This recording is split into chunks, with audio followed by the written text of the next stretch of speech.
Okay. I think I'll just adjust anything else on the fly. I'm ready to go whenever you are. Cool. I'll start in 3, 2, 1, go.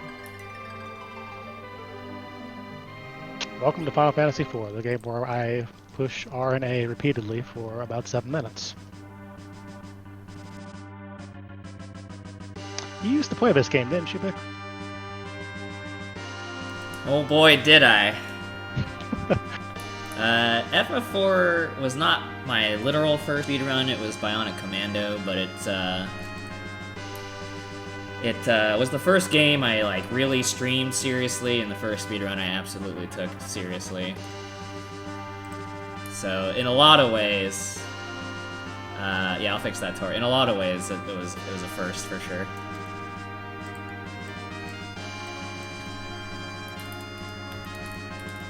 I mean, did you always play no CW, or were you a 64 guy as well?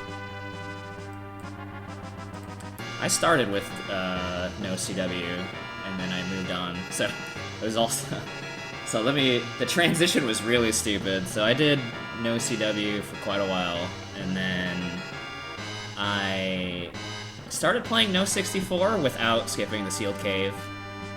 I don't really know why. I just felt like that's just something that was fun and that I wanted to do, and I still duped the Drain Spear, but I got the Avenger. Oh, and I don't get the Avenger also for Kane, and so that's kind of how it started. And then I eventually just, once I did that, I think 4 or 5 times, I was like, why don't I just do this actual no 64 route at this point in time?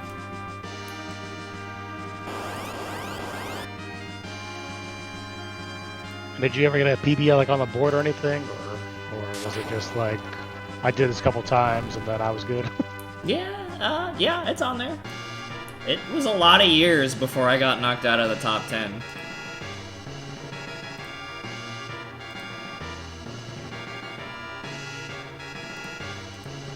Sadly. Well, I mean, you haven't played it in what, 5 years now? The last time I remember you playing was the first Paladin tournament. Yeah, I think it's been about 5 years, yeah. It's hard for me to keep history straight. I started with no CW, I moved on to no 64, I did the Paladin tournament, and I can't remember if I did the Paladin tournament and then stopped, or if I went back to no 64. I remember playing it for Scrubathon. I don't even remember what year. I won that race, by the way. But that must have been the first year, yeah. But yeah, it's been a while. So we're talking Drain Spear, no step route. When I first started, it was the very beginnings of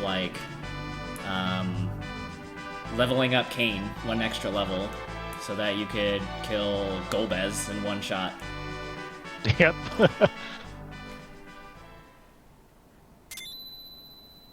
Y'all stole that from the JP runners, right? Yeah. And then, kind of early on, too, was when we stole run buffering for the first time. And that was only happening in Fabble, the Fabble Gauntlet. But it was huge because it became way less of a danger in terms of dying. If y'all have never played this game before, basically, when they ported it over to the US, they took out a lot of items.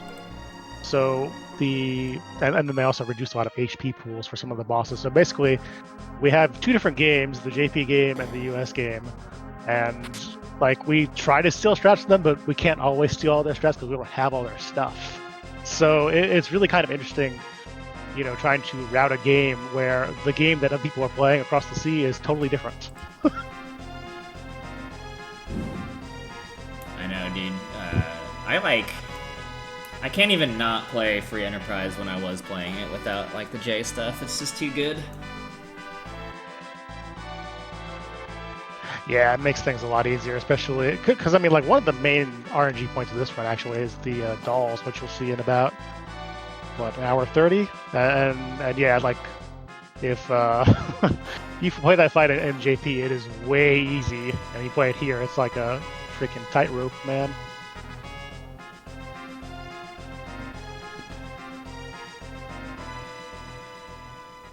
we can get into like all the glitches stuff. We get like we do tank glitch right off the bat to get past mist. We do the dupe glitch to get infinite money, and skipping over mist also gives us kind of the broken parts of this game early run is dancing daggers, the tiara, and the change rod. So that's a big part of it. Trying to think of what else I can ask you, because I know that you got a lot of history here, like with everything. When did we first start doing the mist clip? Were you there for that? Was that before your time? I think it was before my time, yeah. It was definitely already there by the time I jumped in, so I think that thing was, this clip must be really old, like 12, 11 maybe even. Yeah, I was finding YouTube videos and uh, and speedruns live posts talking about that becoming new in like 2009, 2010 maybe.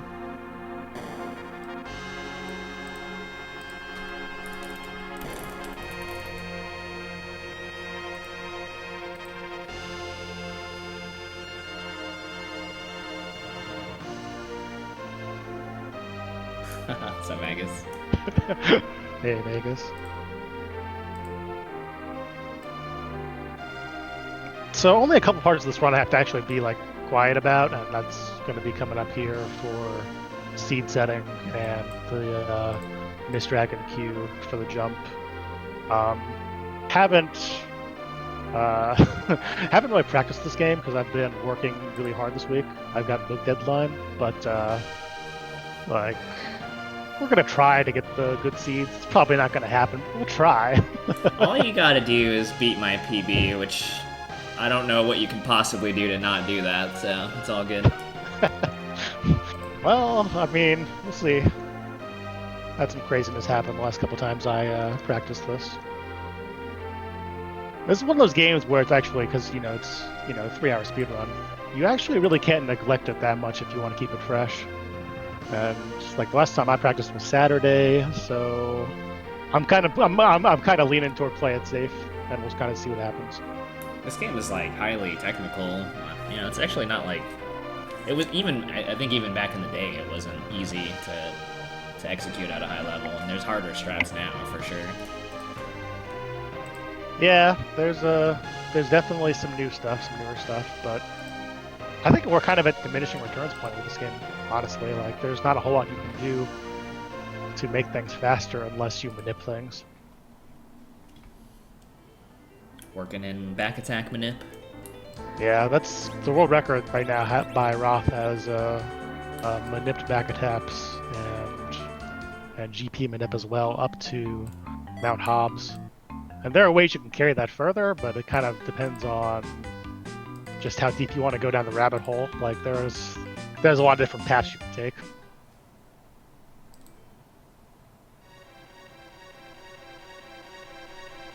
So we said at the very beginning of the run we put seed 92 up, and then we killed ourselves, or whatever it was. Seed, I forget what seed it is, but we got seed 92. 92 takes no encounters before Mist Dragon. As long as you take that one step that you saw me take in Baron, and I did it successfully, so we are going to get no encounters up to that Mist Dragon.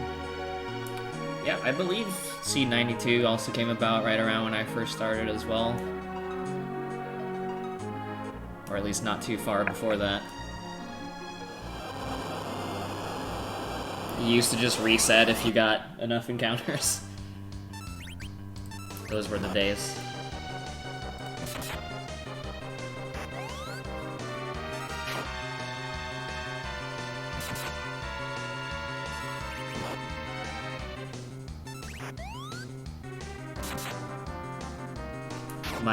My real introduction to this run outside of Brosentia SGDQ was No Cash running this, and he like had tough times with certain techs and strats and stuff like that for whatever reason. And it kind of gave me this very skewed view of like what's easy and what's hard in this game.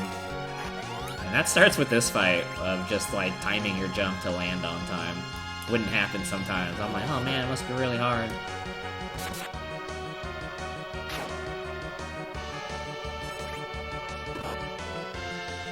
There's another guy I wish still played.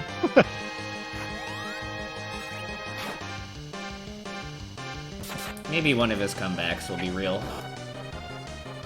FF4 is a game where you kind of have to be really all into it to get a good time too. So, like, it tends to lead runners off if things are going weird.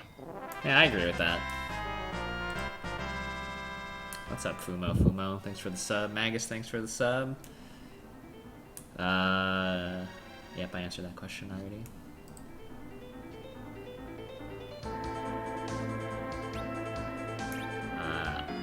I once upon a time thought this was hard, but then everybody was like, you can just buffer it. I was like, okay.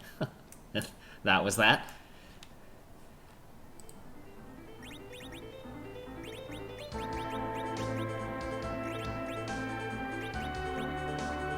Alright, we did it.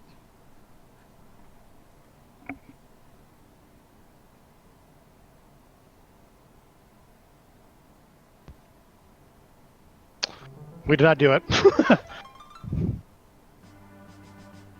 Alright.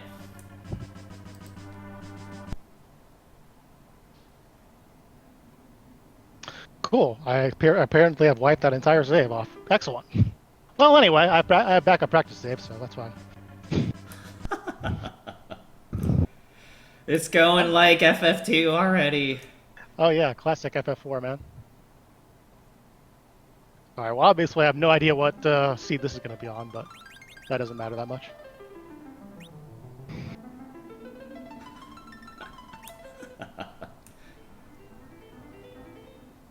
Wow, I haven't ever seen my my flashcard wipe the entire save before. That's pretty good.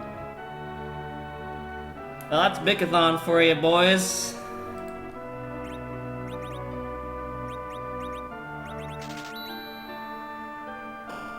Anyway, come in here, grab the dancing daggers, and go into Radius House, get the TR and the change rod. Change rod is kind of helpful for some of the later fights in the run. You don't really see it much before that. TR is really good against Octomam, especially. Because otherwise, Octomam will just one-shot Rydia no matter what, pretty much. With TR on, she'll take 1 a lot of the time. She can't take up to 18, and so that fight becomes kind of a major RNG chokehold point. But kind of is how it is. There's not really a whole lot of ways to do that fight and make it faster.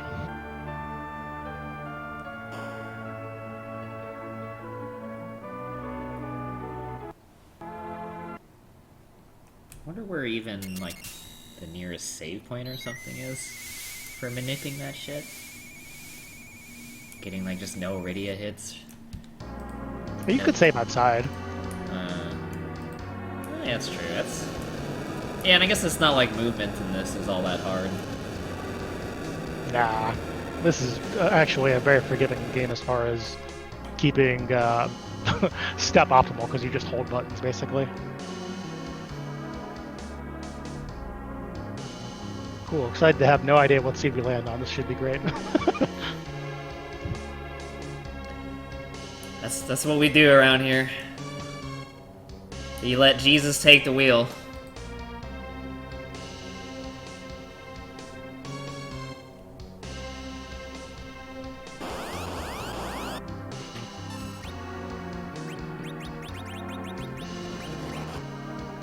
Cool, I think my inventory is almost right. Excellent. Well, anyway, this is FF4. Welcome to FF4. So right now what we're going to do is try to read the encounters, basically. We're going to get encounters on certain steps, and from there we'll try to figure out what seed we're on. Once we get the seed, we will start trying to take steps in areas where you can't get encounters to advance the step counter. And by doing that, hopefully, I end up with less encounters overall, faster run. This is one of those things that's kind of a barrier to newer runners learning this game, because they see us do this and they're like, I don't want to do that. And I totally get it, but also it saves so much time that it's really hard to not do. Oh good, a surprise attack. Excellent. That's what you want to see early on. Welcome to my world. It's all taking me back. Saw coming back to Bic now.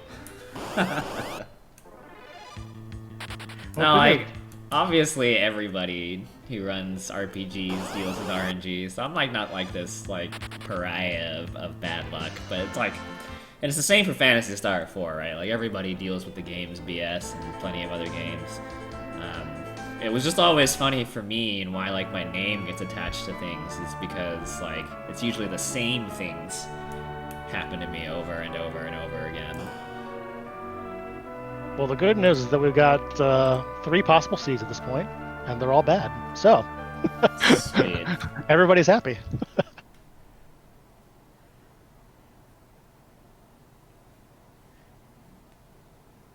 Glad I came prepared for a longer run than PB. This is the first kind of real instance of seeing run buffering in the flesh here, as Bic was talking about earlier. Kind of stole from the JP people, used it in Fabul, but here you kind of use it on these guards as well. Hoping to take out all of them before we get a charge. Normal luck is 2, and bad luck is 1. This is normal luck, so got 2, only took 1 attack, hold A, and then fight's over basically.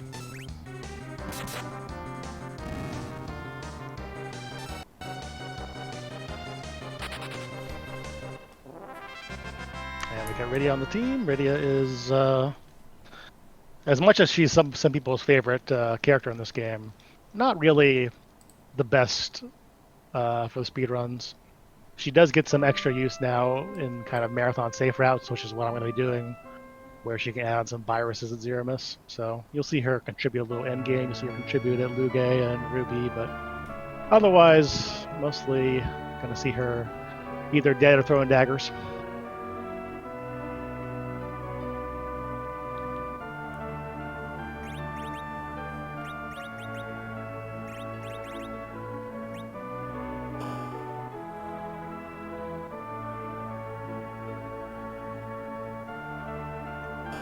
I think I beat someone in a race once because they forgot to talk to Rosa. And like the paladin stuff? Yeah. Yeah. I remember losing I lost to Feral twice.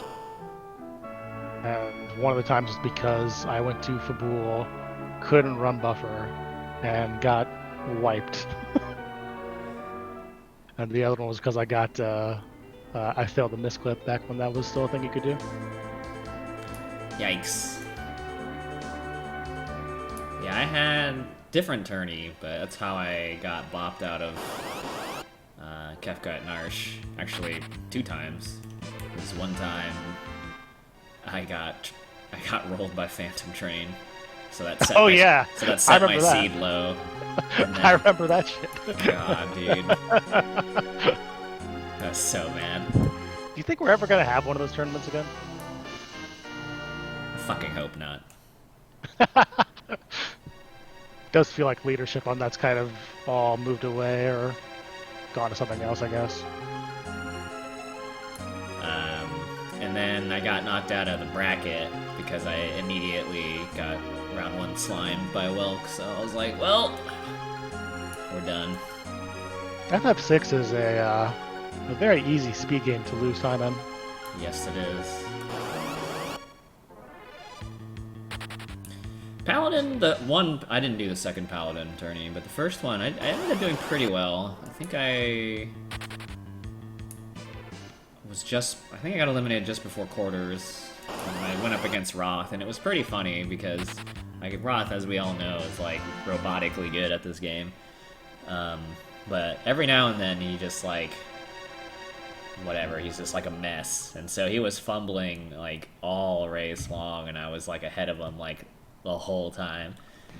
I wasn't even like step routing or anything. And then I remember the walk to Ordeals, I got 4 back attacks in a row, and then I lost. I remember playing you in the what was it, double LM part in the losers bracket. I must have gotten owned. Yeah, probably. You might even be getting those back attacks in that one. I don't remember, but I barely squeaked by you. I got past our good friend Jenya, and then got owned by Roth when I actually made the Final Four. Yeah, I mean, it was definitely better that it worked out that way, because Roth versus Faflo was like the greatest thing ever, so... Yeah, back in the day. Back when Faflo played FF4. That was some good stuff. What a god. So we did get our step route, by the way. This is seed 165. The good news is there's not really a lot for me to do right now with that. The bad news is that once we get to the Bear and Serpent Road, I'll be taking 94 steps. I love those seeds, dude. Did you ever actually play with the step routing at all? Nope. Yeah, just like done with that stuff. Nope, I had quit by then. Dude, there for 92, you quit by step routes. I'm trying to think of like what would be like the first new tech. Were you kind of there for like no CW being born? You mean like when Credit Warp was found out? No, not Credit Warp. When the 64 glitch was kind of thoroughly gone through. Like, did you come in early in that? Did you come in the middle of that? Like, I came in the middle of that, so I came in while what Bro was doing was still the thing, with like minor changes and minor improvements in understanding. And then while I was playing is when we figured out the in-game time aspect of things and what in-game times you should be shooting for to not bacon, or at least have a less of a chance of it. And then at the tail end of my time with the game is when myself came in and found like the warp room or whatever. And made things like way more consistent. Yeah, you don't really hear from myself anymore either. He's another one of those old heads who just kind of left FF4 for better things, I guess. But he made a lot of the improvements in this route, a lot of the kind of manipulations that Outlaw we're using in this one right now even. He did the Yang Imps fight, did the Chocobo stuff. That's right, yeah. So it was my time when like where the Chocobo exits was like a thing too. Beyond like, oh, if it doesn't go left or whatever, you're dead. No, you're done. Like it was like, the different pixels where it's okay. I think even casting stop on Tello was something that came up with when I was still doing stuff. The good news is that no radio 3 HP in this fight has ever died, so we're safe. Oh yeah. You have a personalized back attack manipulator? Holy shit. Yeah, he did. I used that for a while. It didn't really work as well as it should have.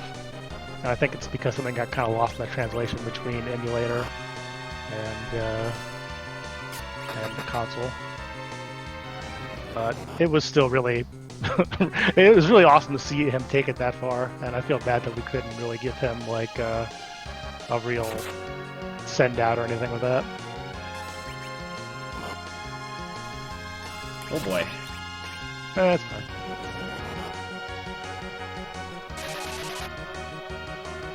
Just tell things. Yeah, classic life miss. Gotta love it. That's a marathon staple at this point. I'm just glad I didn't attack with Cecil. I really wanted to.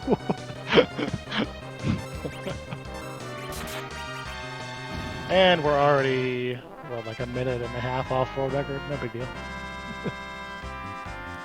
These things happen. Yeah, something tells me you're not gonna get a sub 3 here today. Yeah. Probably not. That's okay. Opus's estimate was 820 and he got 856, so, you know, whatever, man. I don't give a fuck. I don't think anybody gives a fuck. People at this point just want to see no64 get run. I feel like that's like half of my viewers just, oh shit, people are actually playing this game still? That's exactly how it is for me. Like, and obviously I talk shit every long now and then, but like I really do like this game and a lot, and like I hadn't realized how much I missed watching someone good do this run until you came back to it. I'm like, oh man, dude, like this is nice. I like this. Yeah, it'd been a bit for me too, because Free Enterprise kind of took over everything for a while there. And I mean, it's still kind of a big part of my life.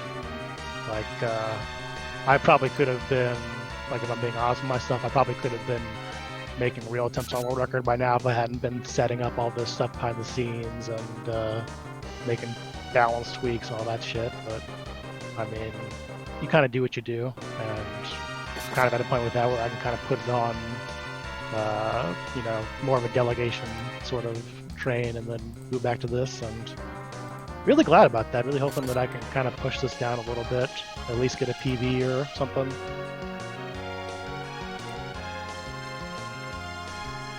Same, dude. I've talked about it on stream a couple times, but yeah, like it's been really kind of cool to see it again. It hasn't, for the most part, like made me want to play it again, but it's like nice to see. Yeah, that's what it is. Everybody wants somebody else to play it. Yeah.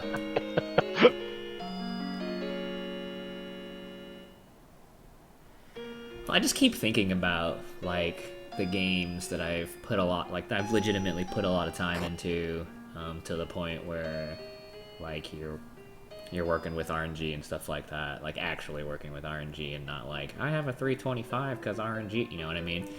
But like yeah. Everybody thinks the RNG matters a lot when they have a 325. And the big thing is just like, well, like the only game that comes to mind where I'm willing to deal with that is Phantasy Star. So like that's where like the FF4 thing comes in. It's like if I'm gonna bash my head against the wall, like unfortunately FF4 is not the game I'm gonna do that.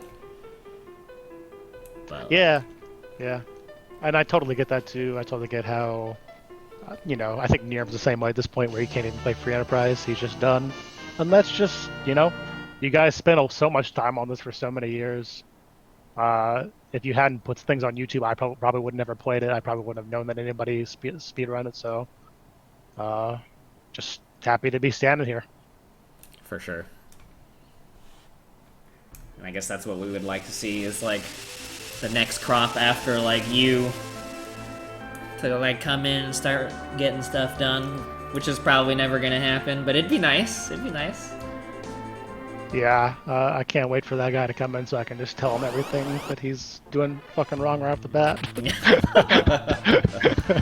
Yeah. That's kind of one of those things about, you know, when you speed on something long enough, everybody's like, oh, I've got this clever idea. And I'm like, no, you really don't. It's okay though, man. I remember one time, what was it? I think I was like at my now wife's parents' house. It's at the time my girlfriend. And I was like, oh man, I got this breakthrough, guys. Okay, so what if we cast life on the CPU orbs? And Ralph was like, oh, okay, why don't you try that? And just like let me hang in there, let me test it. I was like, oh, I guess that doesn't work. Well, crap.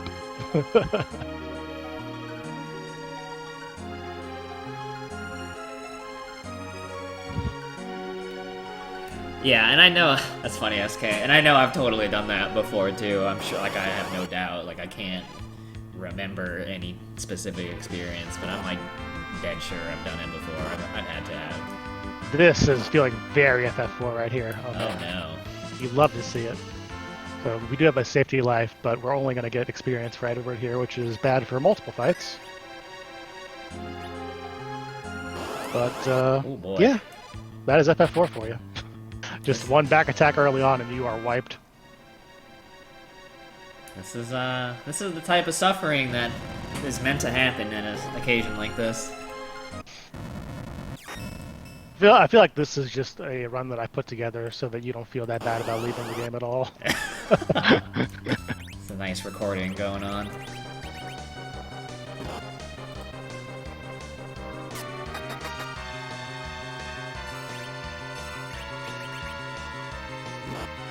cool. Give me a 4 dagger here too. That'd be great. That's what you want to see. Yeah. It's just better that you drop all expectations at this point. Oh, I had no expectations in the game. Don't worry. My expectation was to do the item routing correctly. So that's really bad on a number of levels. Also because kind of the way my route works is that Rydia gets to 19 just barely before Luke, and she's not going to get there now. But it's ultimately not that big of a deal. It's just more time wasted early on, and we'll probably wind up in some mom shenanigans as well, so I'll save before that. Y'all know how it is. Just speedrun life. And that's the joy of it now, right? Where it's just like it's more than just like I'm gonna lose time on these 2 fights. It's like experience routing seems to be tight enough now that like it's kind of like spirals through the whole game. Yeah, the experience routing is actually really weird right now, because kind of the fastest way to do it is you have like a breakpoint at Dark Elf, depending on who Dark Elf weaks. And from there you can have like a couple of different things. I'd like to make that more set, but there's not really an easy way to do that without losing 10 seconds somewhere. So might be something we just gotta live with long term. But yeah, I mean at this point, you know, when you've put so much into like routing out a run and everything, you actually kind of enjoy these runs where you just kind of have to figure out what to do on the fly. It's like, oh, I haven't seen that thing blow up in my face in a while. Let's see how we play this. That's good, man. Always gotta learn what you can if you want to do this seriously and accomplish something. Obviously, people can be as casual as they want. It's totally cool. But that's the kind of crap you gotta live through for sure if you want to really push. And even if you just want to, like, you know, if your goal isn't, I'm going to be like a top speedrunner, and your goal is like, I want to play this at a marathon someday. Well, you know, deal with this shit. Pretty much.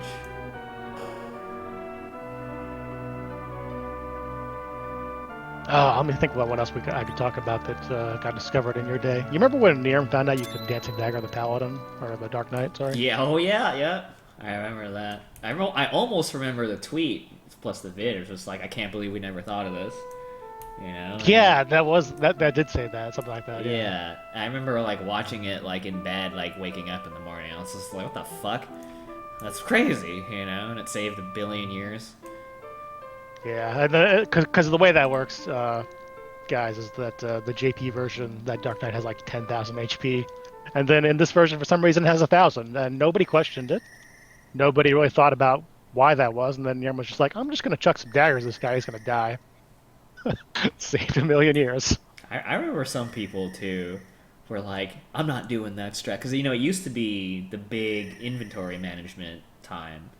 Yeah, still and is for JP. And the adjustment was just like, no, I don't care. I'm not doing this strat. It's like, are you serious, dude? Just do it somewhere else. But like, okay, whatever.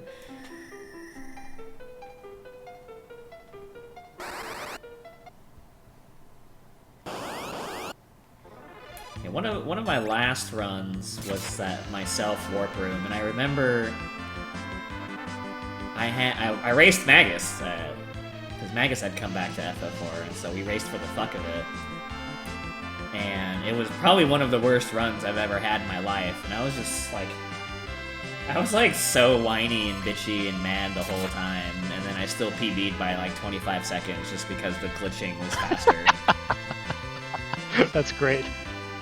And then I possibly never played again. I'm not sure.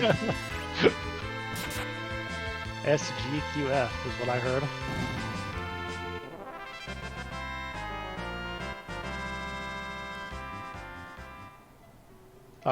That water hag fight, by the way, there are some really funny videos of that one, depending on the version of this game. So another one of those things got changed in the US is that the harp has the back row quality set on it right away. Because of the way the game is bugged in that way, that just stays on you eternally. So in this fight right now, Edward gets 3 dagger attacks and is good. In runs where you do not get the dagger, or you are playing the JP version that doesn't have the back row thing on the harp, Uh, you can watch. I think Catastrophic has a video. Catastrophic 4 has a video of him like fighting that thing for like 3.5 minutes. That one was one of the gold standards of just like quality FF4 trolling for me. Oh yeah.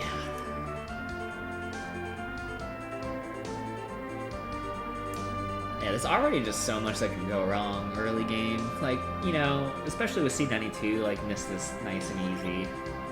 And then it's like, oh, how much does Octomam kill Iridia? How many daggers does it take on Antlion?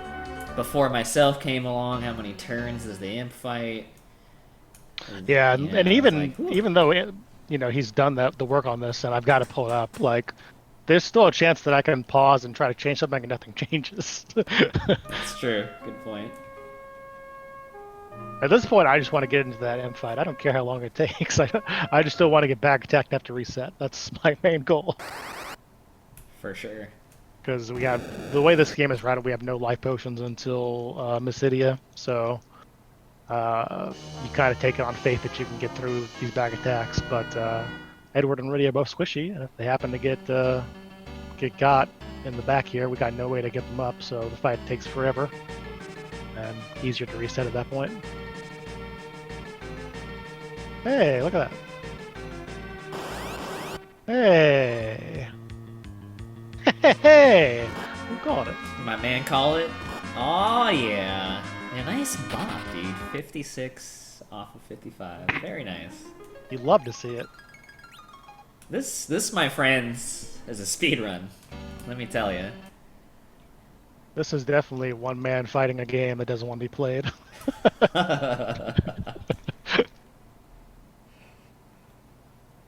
Thank you for doing this. It is my great pleasure to spend time talking with you about the past and shooting the shit, and then I guess playing this game too is fine, whatever.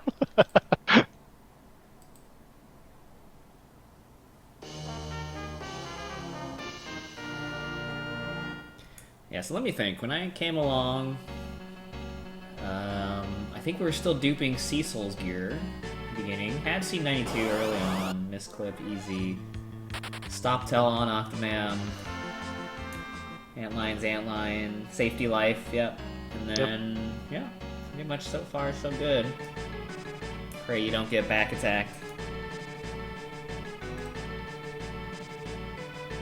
Hey, it didn't happen this time. Just wouldn't have had a step route is all. Yep. I'm sure in those days it was a lot more frustrating to not even know and just, you know, I'm ahead, but I've got like a 3-minute walk to ordeals here that could turn into 7 minutes.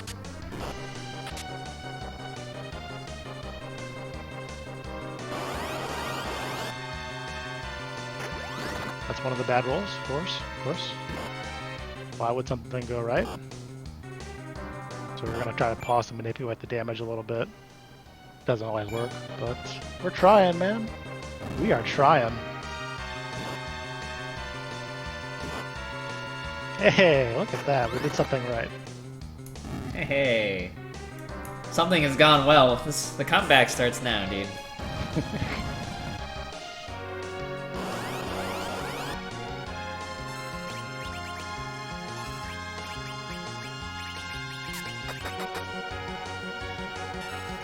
Hey.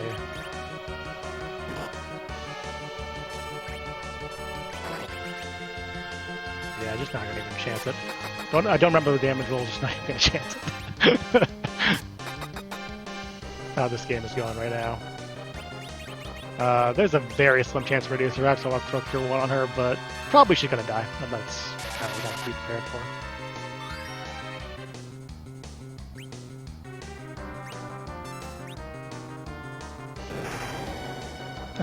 Wow. Look at this. The comeback. We just need to get up that seed. That's what it is.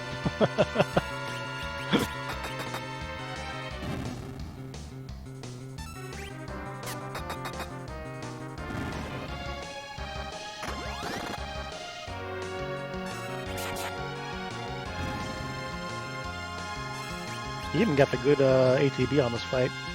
That's a 25% chance that you can dagger that one before it attacks.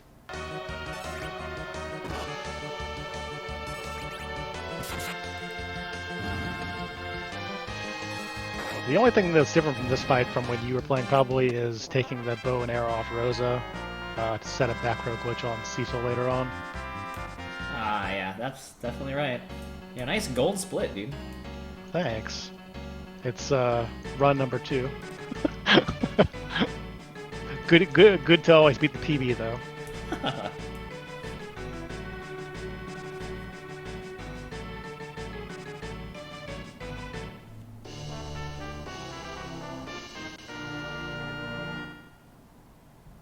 So yeah, we did lose the step route.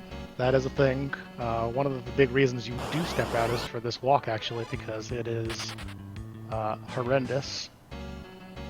There are a lot of enemies. It's a long walk, and if you do get back attacked, it takes a good 25 seconds to clear usually, depending on the formation. So this is an area we're probably also going to need some time loss, but that is the way this run has gone, and we just gotta accept it and move on. So when did you guys change to Drain Spear? Were you there for that? Yeah, that was just before my time. Like even before my time viewing is when they were coming up with that route. So that was like still in the days of like Magus, Nerm, Obda, like Dusler even, of like what if we leveled Edge, you know? And figuring all that out. So that was definitely before my time. Yeah, that was Magus, right? That was yeah. Mm-hmm. Right, yeah. That was the main driving force on that one. I would call that the gen before me. Because that route was definitely in place by the time I stepped in. And I enjoyed that route a lot. I died a lot to it because I was a little impatient with it, but like as far as endgame goes, the only real problem with that was just that Fiend's fight was always such a nail biter. Yeah. For me. I talk about how I don't practice very much, and I don't, but those were fights, the Fiends and Zeromus fights I took very seriously. Yeah. And you had to finish runs. Yeah. And so, you know, I wasn't speedrunning like that motherfucking much, but like, you could bet every day I was loading save states and shit and practicing that fight every day. Yeah.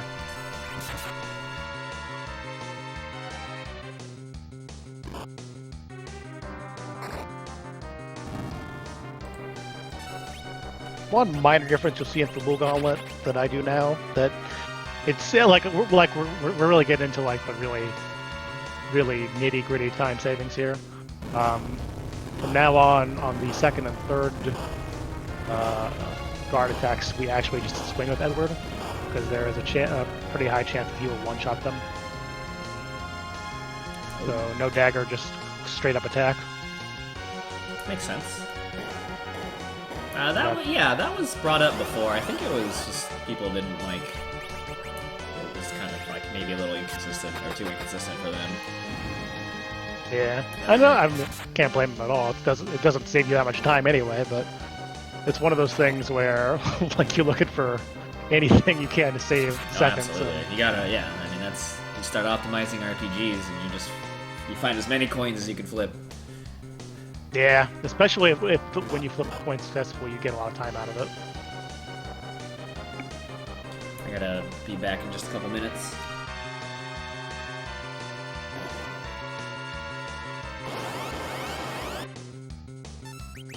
And we lost the coin flip there. That is a 62. Those guards have 66 HP, so.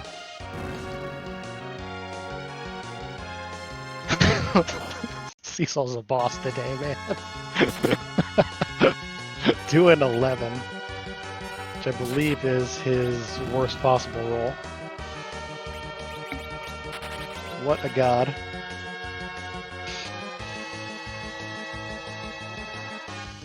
And of course, this is something where in like a vanilla kind of just play through casual stuff. Like you would have higher levels here, you'd have potions, wouldn't be a big deal, but because of the way we've set everything up, it actually is kind of hard. And if you don't buffer correctly, you can get owned pretty badly. We didn't this time, which is a nice change of pace. It's good to not get owned every once in a while.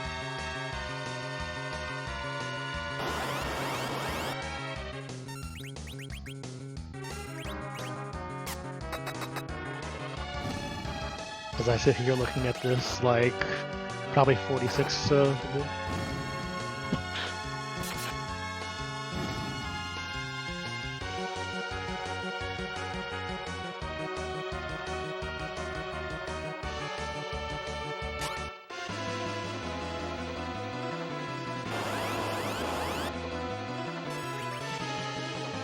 And that is what happens when Edward actually wins.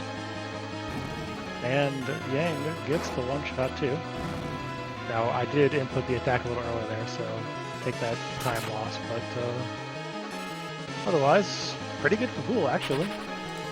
No major mistakes. Lux, and obviously you're hoping right here that, because this is one of those kind of hidden RNG points here. If Cecil doesn't get into critical here, you lose about 15 seconds. There's really nothing you can do about it, so hope for that to not happen. Man, I hope somebody plays Water in bichathon. Water is great. Oh, he came so close! He came so close to optimal there. 1 HP, man. That optimal will give you some good time save there. But could have been worse, I guess. Pretty rare to get that to happen, unfortunately.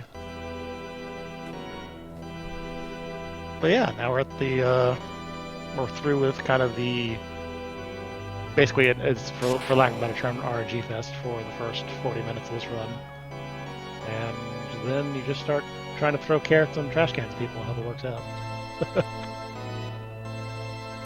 Oh hell yeah, dude! 46 cane. Yeah. You love to see it. Straight out of 2011, coming at you. The good news is because Exodus has spent a lot of time working on this stuff, like it's not actually hard to recover grind fight at all anymore. We got a couple of reset points, so shouldn't be too bad. But yeah, we're gonna take some extra encounters. It's gonna be a bad FF4 run, and we're just gonna have to have fun with that, guys. Anyone who's willing to come around my channel knows what they're getting into, so we should be... We're chilling. We're chilling.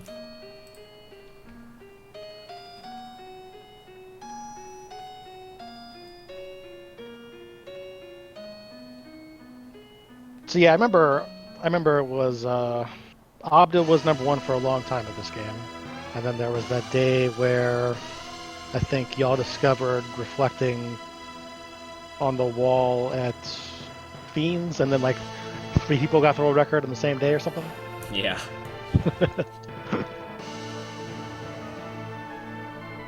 That was during my viewing time for sure. That shit was pretty epic.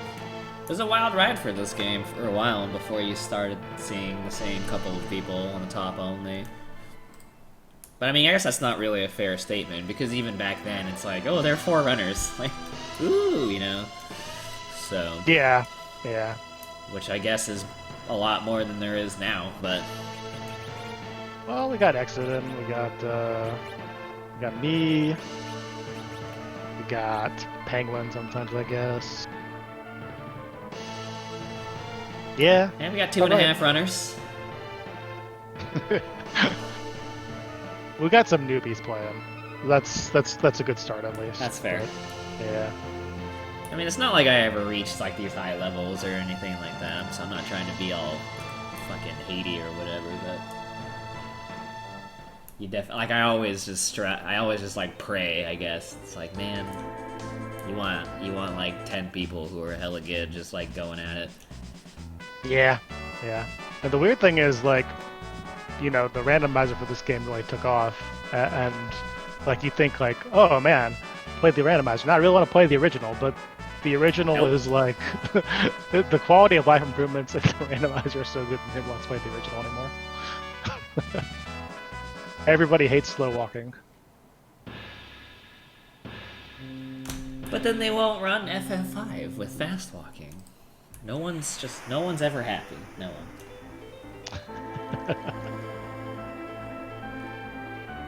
Yeah, I can't say I've ever been tempted by FF5. There are a couple of runs that I would like to learn in this ideal world where I have like a million years to do things, but 5 wasn't one of them. Never had that nostalgia for 5. It's a good game though, fun to watch. Fast menus, just. Yeah, I never had it either. The reason I picked it up is because I had run 4 and 6 already. So I was like, wouldn't it be cool if I learned 5? And that's how it started. Yeah. And it was mostly no step route, and I kind of just played for a while, and it was fine. And then, when I got back into it last year, it was more of like a personal challenge than it was anything about nostalgia at that point in time.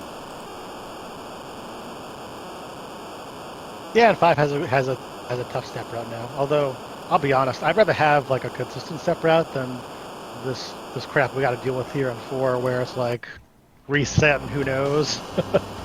Well, the thing is, like,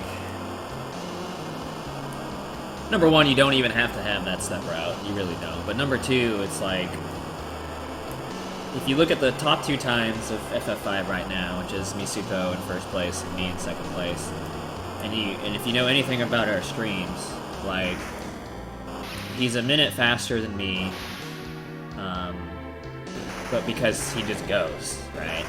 And so if you, like, look at his past broadcasts, it's full of just dead run after dead run after dead run after dead run after Absolutely. dead run. Until the one time he did it, right? And it's like, cool. And then for me, on the other hand, it's like I'm on it most of the time because I take it easier, right? That's also why by the time he finished the run, he just blew me out of the waters because I'm being a lot more cautious about it. And, like, you can still, like, be pretty good at the game while being cautious. Like, the step route's really not that scary. Yeah, it's definitely like a hard line to cross when you're like trying to speed on something. If you want to be the guy who kills a million runs, or if you want to be the guy who finishes all of them.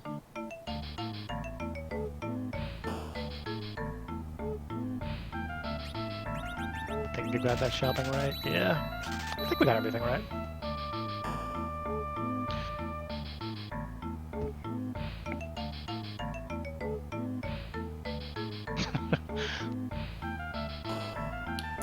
Start picking up the 6-strat Sexadin, then you'll be on FF4 forever, dude. But you'll have like a 303. Or better. I really do think if somebody gets everything to go right for them in a run, Step 3 is possible right now. It's not like likely, but it's possible. And then kind of what I'm trying to do right now is work on that the encounter RNG kind of in the circles there, and like if we can get that to work, I think that probably just one good run will do it. But that's also asking a lot, and it takes a lot of time to make it work, so probably be a while.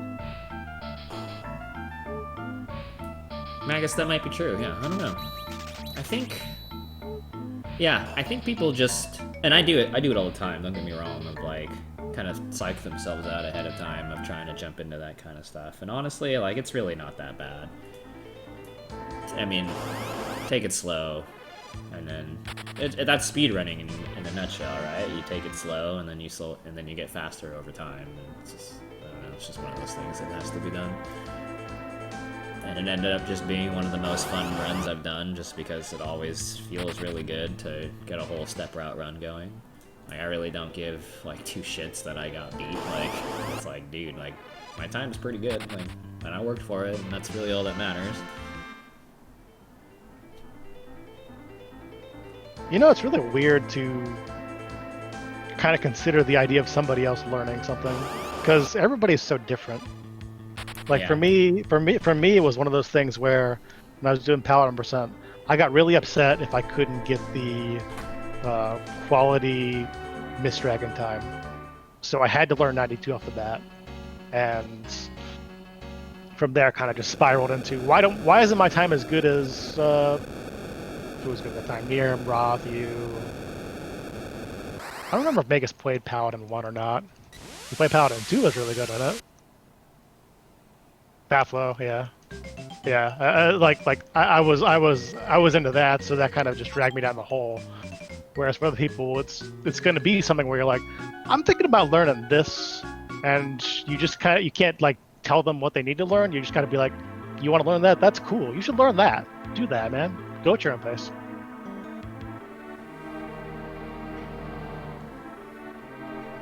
And that was something I kind of had to learn because, like, when I first became good at video games, I was like really tiger dadding people, being like, you gotta do this, this, and this, or you're never good. And like, if I hadn't learned like what an asshole, that kind of made me sound like I would never have done the free enterprise guides in a way that was like newbie approachable and fun and just kind of drew people in. So it's like kind of fun, and it's funny you bring that up, and it's fun to think about how like. And how he kind of, you ended up bringing it up not too long ago on Discord of like, how I did the same thing to you basically. And you're like, how about this? And I'm like, how about you just don't suck ass, And yeah. I'm just like, oh god, I can believe that I said that, but I'm like, I can't believe I said that. Oh yeah, Ben did play that. Yeah, he was in the Final Four that year. I remember that. Yeah, but I mean, I didn't take it personal at the time either. I was one of those guys who was like, all right, well. I mean, they know what they're doing. I'll just keep getting better. And I did, and now we're playing this terrible run. I mean, for those in chat, I'd never actually told them to not suck ass, but it was that the sentiment was there for sure. Yeah. Hang on, I'll be right back. Yep, I played you. Exit, and you were the match where I woke up like 30 minutes late to the match. Just kind of strolled in. And was like, oh, I forgot I made the match at that time. I was taking a nap, and you played like your best game, and I think lost by a pretty close margin. Oh yeah, anyway, we're probably about to carry here, so trying to do the mimic glitch. The mimic glitch in this game, if you happen to mimic somebody who dies, the mimic glitch kind of glitches out and starts targeting other characters, so hoping to throw a carrot at Mylon here. If that happens, fight's really fast, and if it doesn't, then we get owned and it takes forever. So a lot of runs die here, at least for people who are actually trying to be fast. You don't have to do this to be fast, by the way. It's not at all required, but it is a lot of fun. And even if I wasn't trying to like get a PB or anything, I would still go for it just because I have fun with it.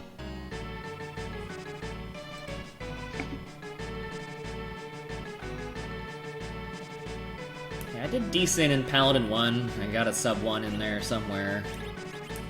And it was a bigger deal back then. Now it's basically free, but that was fun. I got bought by the people who I would have expected to bot me, for sure. And then I think by the time Paladin 2 came around, I was like turning out. Like, I can't remember. I didn't admin the first one. I think I maybe admin a little of Kefka and Arch or something stupid, but like, yeah. The big thing was like, those things ran for so long, and like I understood the thought behind it, but for me it was just like, I don't wanna be in this tournament anymore. I'm over it. I want it to be done.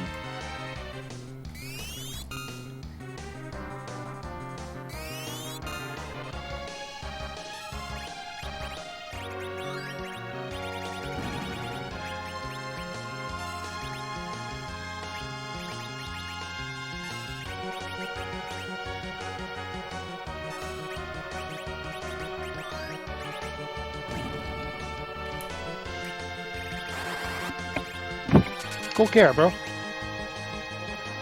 nailed it. So when I came in is when people started toying around different things to do here. Like the mimic glitch was like not a thing. Like not something you were gonna do in runs anyway. Obviously it existed. And so it was like, do you want to twin? Do you want to just cure 2? Do you want to use fire 2? Do you want to turn everyone into a pig? Like, it was like, whew, people had all kinds of wild things going on for... Yeah, I definitely did. I definitely did the pig stuff for sure. Like that was my contribution back in the day. And yeah, like you said, there were so many different strategies at the time, which made things actually kind of fun. I remember, for whatever reason, just...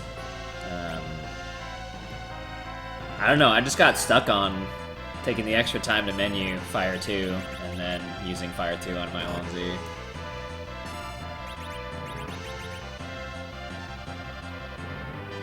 Alright, let's see if this one works.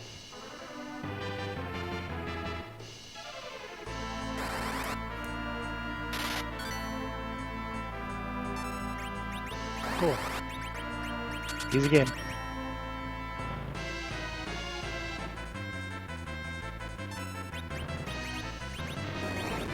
Got him!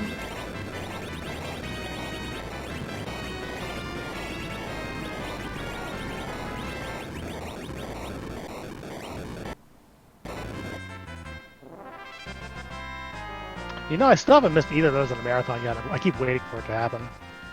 It's not gonna happen. You're a god.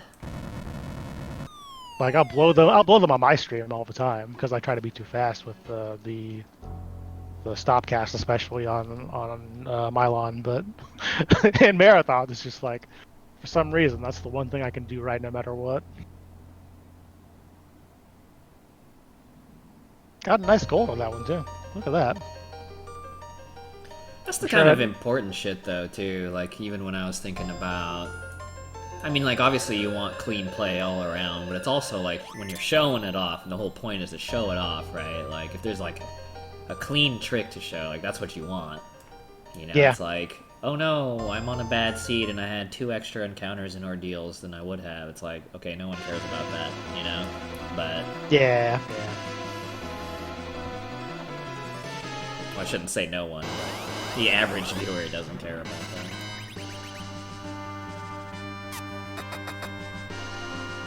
Where did my arrows go? Oh, there we go. Is there a bunch here? Sorry. Menu manager in a minute.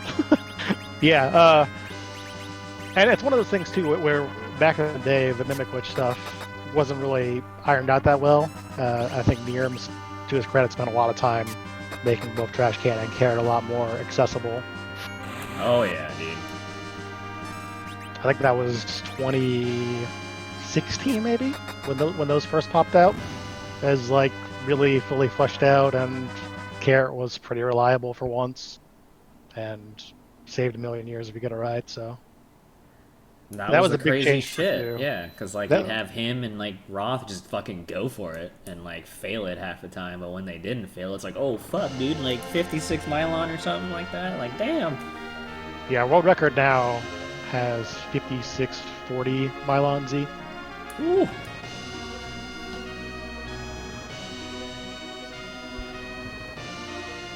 You know, see, when I was playing, it was like, you prayed for the 58, and 59 I was like, yeah, okay, and if you got an hour, you're like, this run sucks. Well, yeah, you're still like that, for sure. But, yeah, even in Paladin Tournament 1, like, it blew everybody's freaking mind that Fatflow got us sub 59. Yeah. That one time. Yeah. And then nowadays, if you get 59, you're like, well, that's okay, I guess.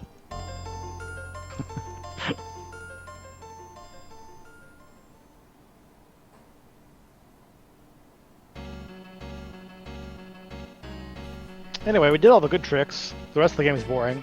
JK. Dude, they really were, Magus. Sorry, go ahead. My bad.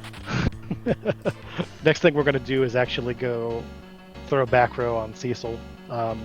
This is another one of those very minor time savings in the Yang fight that probably adds up to maybe 10 seconds over the course of Dolls and Babbles just on animations, because Dancing Dagger takes a little bit longer. This is kind of where we're at as far as optimizing this game right now. Like, these are the kinds of things we're working on.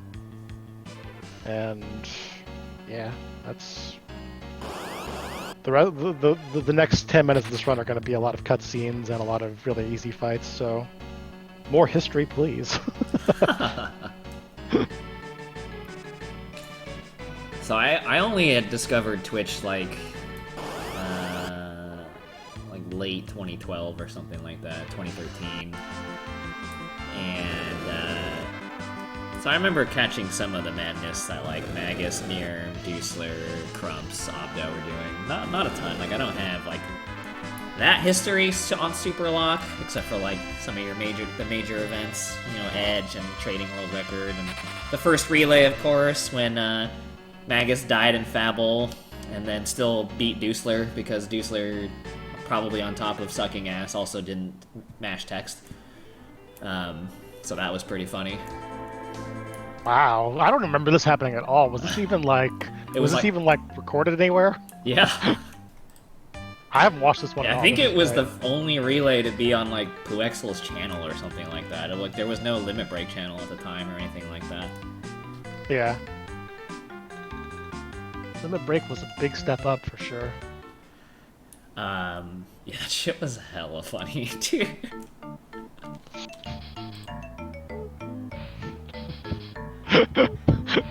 Yeah.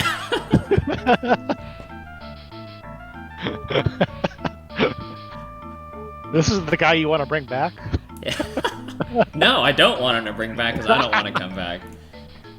But you said if he came back, you'd come back. Yeah, because I knew he'd never come back. And I called that bluff, though. I tried. I know.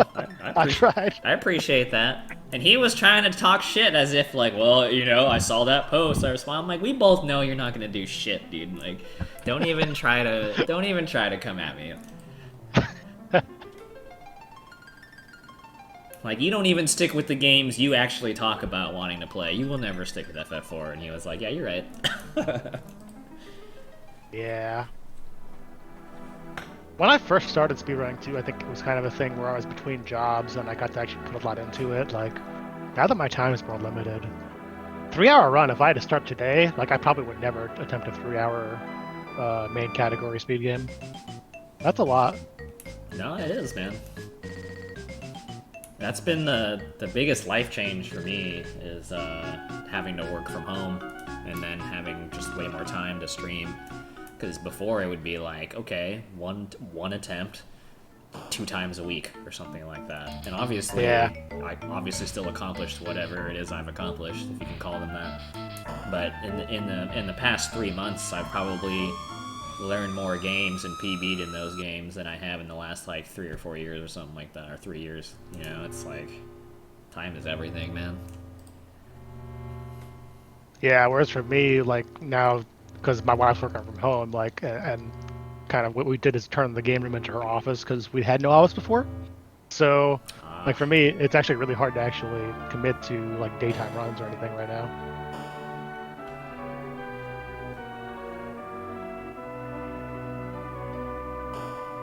Yeah, for sure, Magus. But, yeah, so I spent a lot of time watching for a while. It was entirely, like, No Cash and Roth. I remember, like, Roth was the newbie and No Cash was the one trying to, like, coach him through. So that's kind of funny. And then Roth, like, Roth got good really fucking fast, dude. That's, you know, which shouldn't be surprising to anybody who knows him, but I remember that. And then what the big thing was that, like, and it speaks to accessibility to this day. No Cash, like, wrote notes, and then he put them on his channel. And so I nabbed him, and I was like, this sounds easy as fuck, dude. Like, I should just try this. And then, yeah, man, I was playing on emulator. I was playing on emulator on some shitty, like, fake Logitech Nick DualShock controller or whatever. I had, like, the absolute shittiest headset known to mankind. You working with Amazon's Choice. Yes, sir. It's probably, like, I think I got these $10 headsets from, like, Target or some shit. Really fucking god-awful layout. And then I went for it, dude. I did a Paladin run, I got a 108 my first run, and a 104 my second run. And then I was like, okay, picked up the rest of the run. I think you know how it goes. Like, especially with the 64 glitch, you're probably gonna fuck it up your first time through. So I got like, and then you're gonna have like a big blow up about it in whatever, Discord, or back in the day I think it was Skype, like yeah, oh yeah. whatever it was. You just come in there like, I don't know why this failed. You need to tell me everything about it. And they're like, well, you did do this? Yeah. Did you do that? Yeah. Did you do that? Yeah. Did you do this? No. Well, you should do that. It's in the notes. Yeah. And so I think my first real PB was like 220-ish or something like that. And then I knocked that down to 208. And that was really exciting because it was I think it was like 208 flat, and Bressential's time was like 208.30 something or whatever. And then I think I got it down to maybe like 206 or 205. And like the run was just shit, and it just made it, but it made it through. And so this is my quote-unquote like legendary, this is like my first dick grind. It didn't have that name, but I went from I think late August 2013 to December 2013 of like I was streaming. I didn't care about sleep at this point in time, so I was streaming like 4 nights a week at least. And I would do a no CW run, and then when it inevitably died, I would play Land Blitzball after it. And, I remember, like, I had, like, 20 viewers or something like that. And, if even that. And...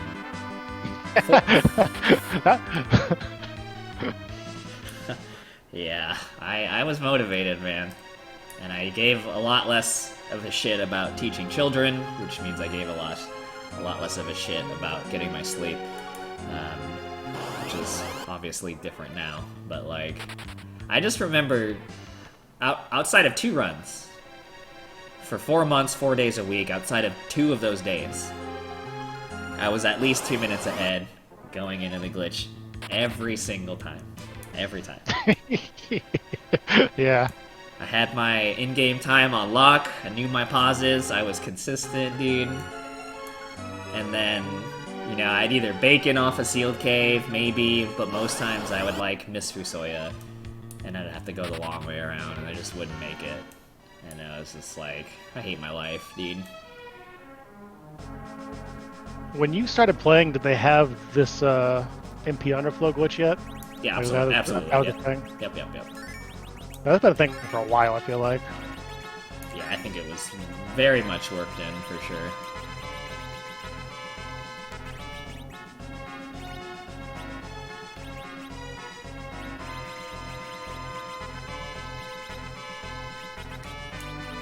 It wasn't until my first Scrubathon. I was practicing for Scrubathon, and I finally PB'd. I got a 202, like a mid 202, which was the second fastest time at the time. And I was fucking stoked. I then moved from getting a 202 in this game to then creating a save state live during Scrubathon. I didn't use it, but I sure made it. And so that was an up and down week for sure. I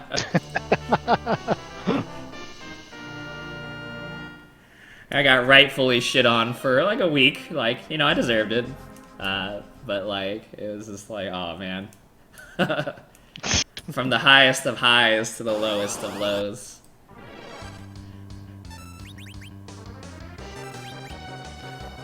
So if you've never seen this run before, basically the gist of it from now on is for the next 40 minutes, Tella has access to Medio. He's going to use it a lot. The MP underflow glitch kind of gives him the ability to do whatever he wants. He should then go off. Oh well. Another clock down. Got that taken care of. But yeah, at this point, Tella doesn't actually get access to Medio in the vanilla game at all. He's stuck at 90 MP, but because we can underflow the MP amounts, able to use it. The The JP runners prefer to run glitchless, so you don't actually see that a lot from them. But I think I saw in the SDA forum that they did. That was kind of where that was first found, was like a Japanese runner showing it off, and became kind of a big deal around 2009 or 2010. This here is one of my favorite coin flips in the run.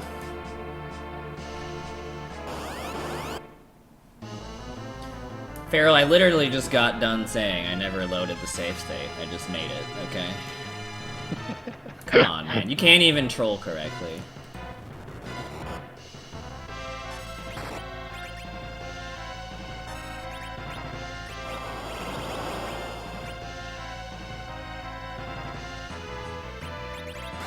Easy every time. Got him.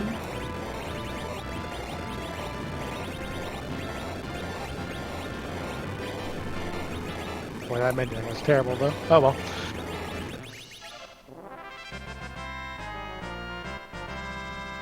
Yep. I think I did a run like every scrubathon, probably. And the NG2 race was definitely a run. I remember waking up at 5 a.m. to race Roth and Scrubathon because of his blast in Australian time. Like Megan was saying earlier, like you were the one who was.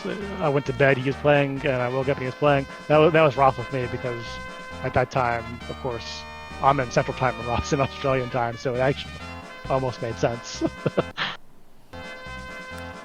I can relate to that because when Roth, Magus, and I raced 4, 5, and 6 all in a row,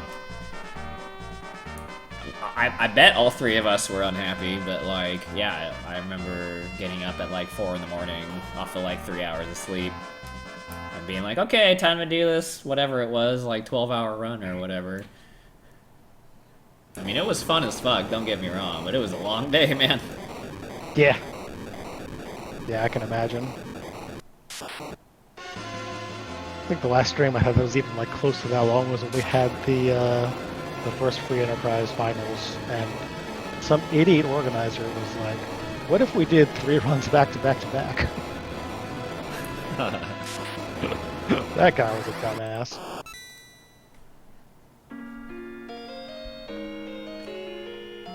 So let me think from there. I got that, and because as I've already told you, like the transition to no64 was a dumb one, where I don't know what it was that made me want to do it. It was just like, well, I'll do the full run, I guess, if I just do the sealed cave. Like, I have no idea why I decided to do that. But from there, it was just like, let's do this quote unquote for real. So I stopped doing that shit and, you know, actually like practiced for real and tried to learn the actual better like Fiends fight and all that stuff. But you know, we're still talking in the days of like no step route. Yep. The best we had was this gigantic pace bin from Nirm, where it was kind of like Seed, but not really. So it was just like, well, okay, if reset, and if this is your, and then you had to just watch your encounter string, and if it was like, if these are your first 2 fights, then the next fight's the grind fight.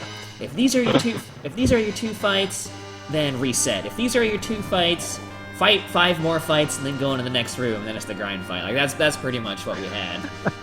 You know, it's just like, oh god, okay. Wow. Yeah. I mean, we have like a more advanced map now. If there's anybody who's like listening to all this and is like, oh man, this run sounds so appealing with all the intricate things you have to do. there's like a easier map than myself made now, but yeah, it is really annoying to get the grind fight if you don't stay on step route, and if you didn't have a step route at all, then you're just like flying blind. Yeah. Otherwise, I think it was like standard shit. You know, no step route, no door effects, like. You know, the fights were optimal at the time, you know, so like Valvolus still like took work and like the dolls still took work, but like it was definitely different from what it is now. Lugae, oh my god, Lugae was one of the fights I struggled with so much. I feel like half the time I couldn't kill both at the same time. I'd lose 1 billion. You know, because you like kind of had to be careful about your damage and shit like that. and then Yeah. let me think, and then Ruby. Ruby, I think at the time, somewhere in there was like, well, if you time it right, you could throw an Ice 2 in there before he puts his cape down, and I'm like, oh fuck. I never did it, but like that was definitely new. Oh, we didn't even get that right. And then, No landing. Why even bother? Oh my god. Well, we had MLG back in my day, and I'm disgusted now. Yeah. It was a shit attempt. Nobody's denying that.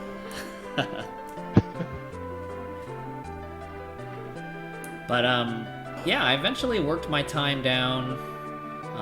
And at the time when I was quote unquote grinding it, I mean I didn't really do that many attempts, but like I think Niram had like a 311, and it might have been when Magus also had a 312, which I think he still has, right? And Damn. I was like gearing towards 314, 313, and at that point in time I was like, I'm not one of the boys, like I'm good. And then I fucked up CPU so bad and I got Globe 99, and I barely made it, and I lost him like a minute and a half. And I ended up with a high 315 instead. And I remember being like, I'm never playing this game again. And I actually may never have played the game again. I'm not sure. The CPU fight, though, is like one of those things where like the ATV is so stupid in that fight anyway. Yeah, like even today, like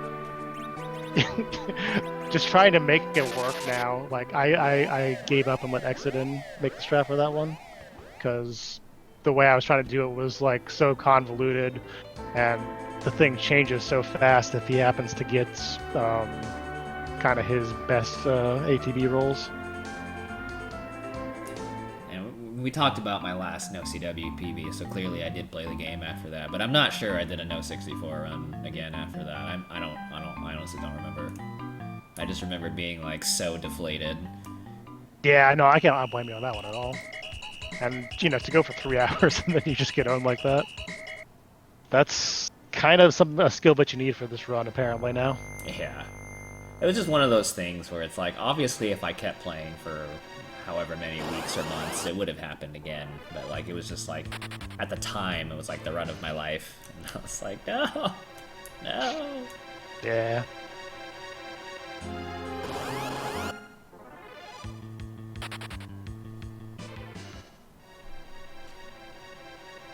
One thing we're risking here, by the way, is there is a potential of the double mage back attack because we're not on step rat anymore, and that double mage back attack happens to pop up and hit Sid. Because Sid is the only character right now that doesn't have any kind of iron metal gear on. We pretty much get locked in that fight for like 45 seconds. So that happens. But just thought you all would like to know what's going through my mind as like worst case scenario sort of thing. This is bat territory also, or not? Is that too early for that? No, this is bat territory. You're right. No, there they are. If you got FFC, drop them. There's that fight. There's that fight right there.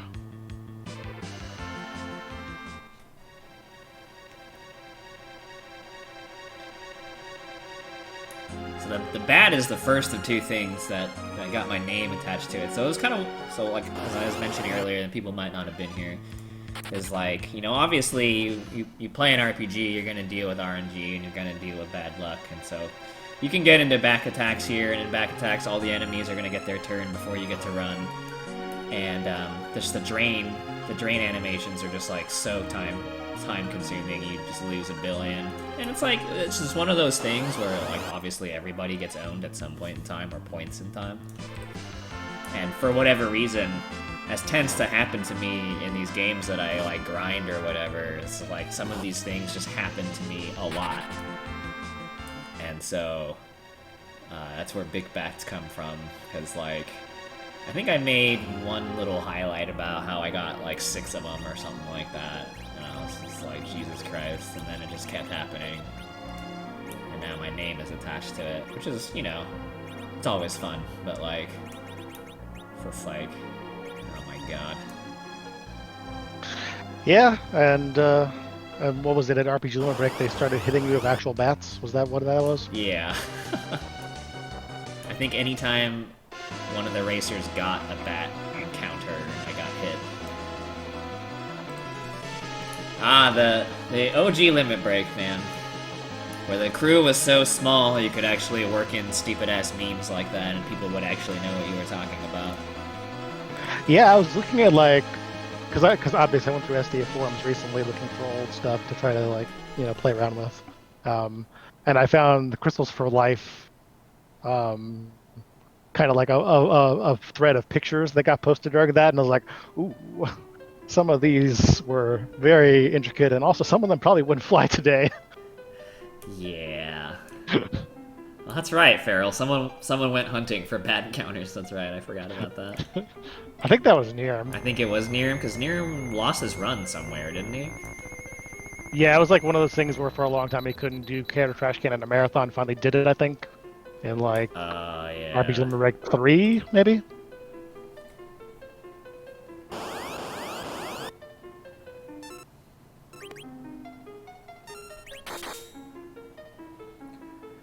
So I think this one was pretty set. One of the developments that came when I was still playing was the idea that you should kill someone since they've been weakened already anyway, and just bop that experience that much more.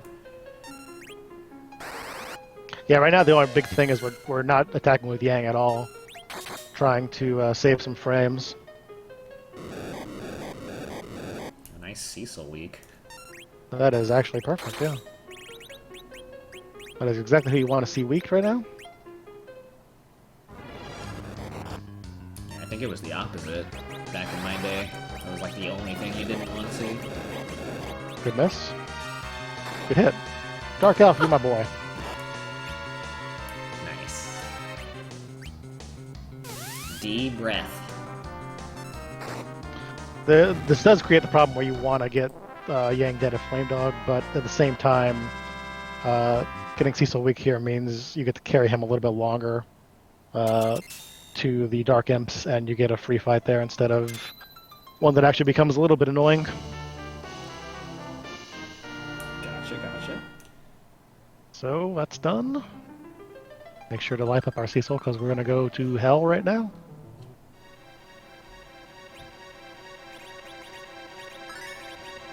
Normally wouldn't give this level of safety for it, but yeah. As you can tell, this game is full of back attacks, but especially in Tower of Zot, they get really nasty. There are some enemies that can attack you right off, with or without getting a back attack too. So, especially off-step route, it's one of those things where you're just way better off being safe for any kind of marathon, let alone one where you're already getting owned.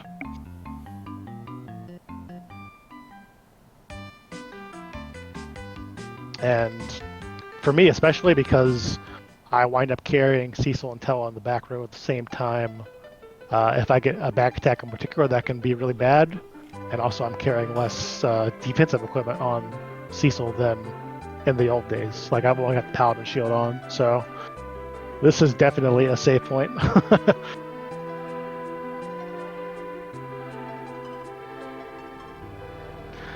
All the little things we do to try to save 10 seconds here or there, man.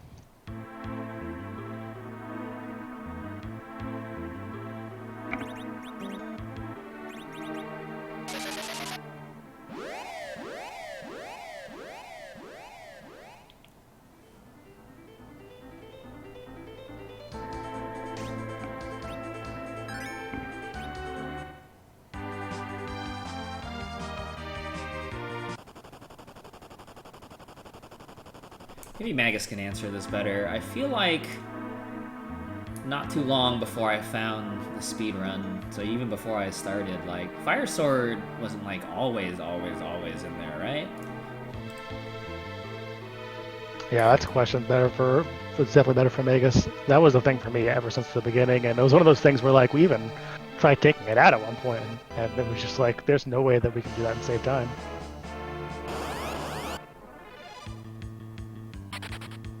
Yeah, I feel like that's how I remember it, that it was just like, well, if you do take the time to do this, it makes these fights faster, like Golbez, and or something. I don't fucking remember. But I feel like it definitely wasn't always in place. Yeah, it saves a million years on Golbez especially, because if you don't happen to take him down in attack, jump, and the Mist Dragon, then he just talks for a million years. Yeah.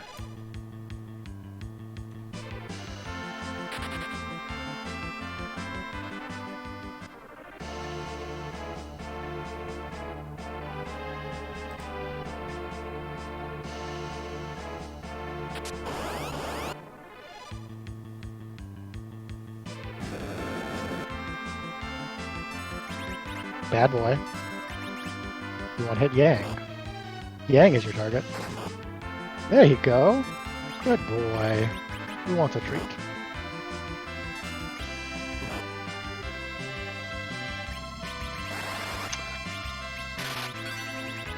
So yeah, that's the ideal, pretty much, for that fight. And we did a little dupe there so that we can make multiple fire swords. And since Cecil is now back road and kind of our main strategy, we're able to use both fire sword with him and Kane for Val and the Dulls, whereas before we were using Dancing Dagger, and that's that's our hot new tech for 2020. Love it.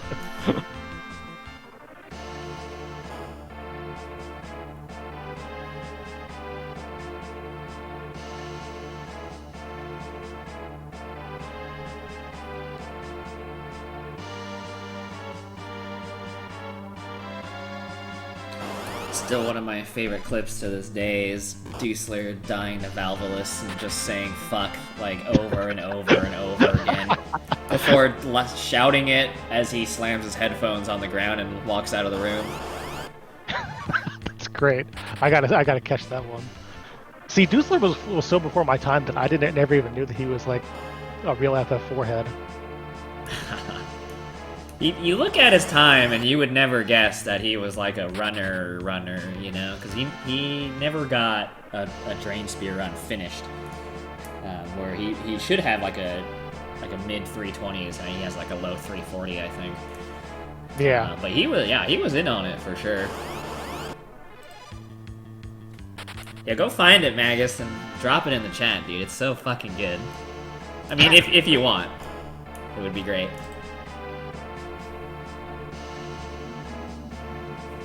In a real run, probably play it risky here, but since it's a marathon, really don't want to reset, so take a little Cure 2 here for that 90 damage. And this is the last fight where we have Tella, unfortunately, but he does get to do one more media.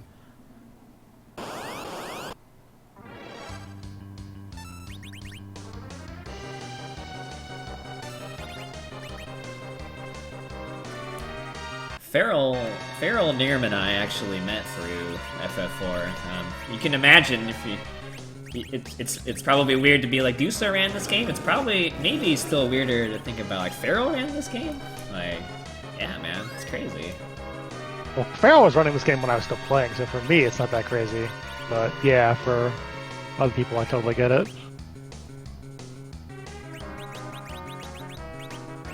Farrell was my big roadblock in Paladin Tournament 1. Had my number, owned me. He's got quite the speed history. I think he started with Bastion, and then at FF4, Luffy at 2. So his stream was hot even before the Rockman run started. And then Luffy at 2, man. That game took a lot of FF4 runners for a ride. Oh yeah. Even I messed around with Ancient Cave, at least, for like a little while before I got over it, but I definitely used to love the NMG runs, for sure.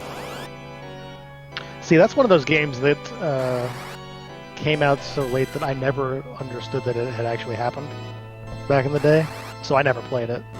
And to this day, I still haven't played it casually even. Like, that'd be a good stream, but no, I don't know anything about it besides watching Vegas and then later Roth shotgun a million runs of it, of the Ancient Cave.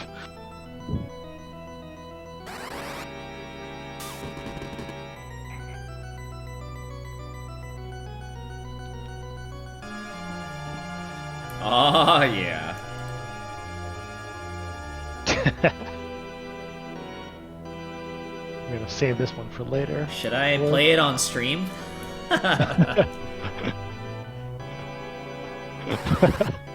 This already looks great. Just looking at Cecil with 1 HP.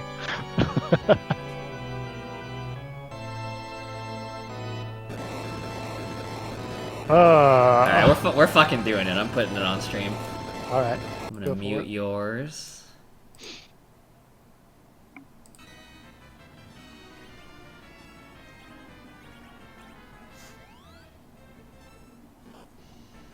Get wrecked. Hang on, I gotta...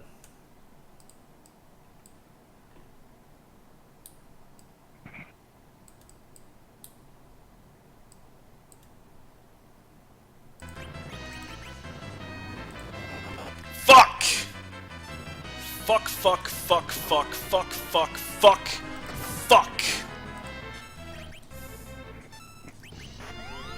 Fuck. This does, by the way, turn out to be the best time for this, because this is the Big old longest cutscene in the run, fuckity fuck. so if for some reason somebody here hasn't watched this run yet, this is a long cutscene run. They're smashing text anyway. Oh, fuck. I gotta go yellow swag strats. That's not it. You fucking idiot, dude. You fucking idiot. Fuck. I am so fucked right now, dude. So incredibly fucked right now. Fuck! Fuck!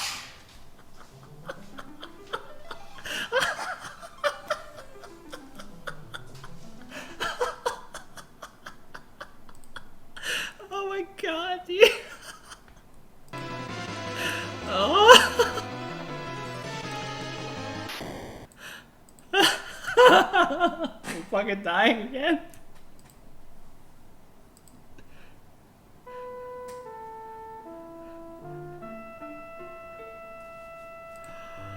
Oh, fuck me, dude.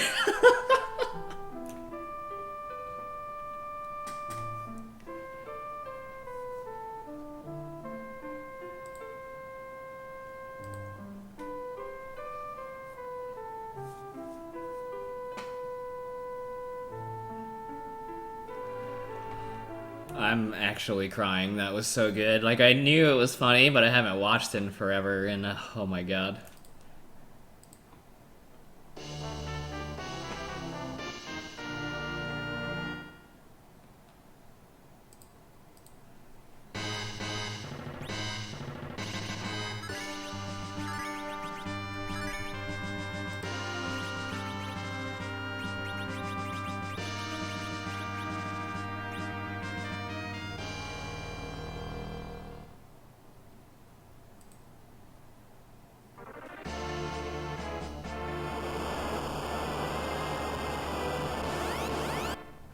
Dude, I was just about to say, big old fuckity fuck.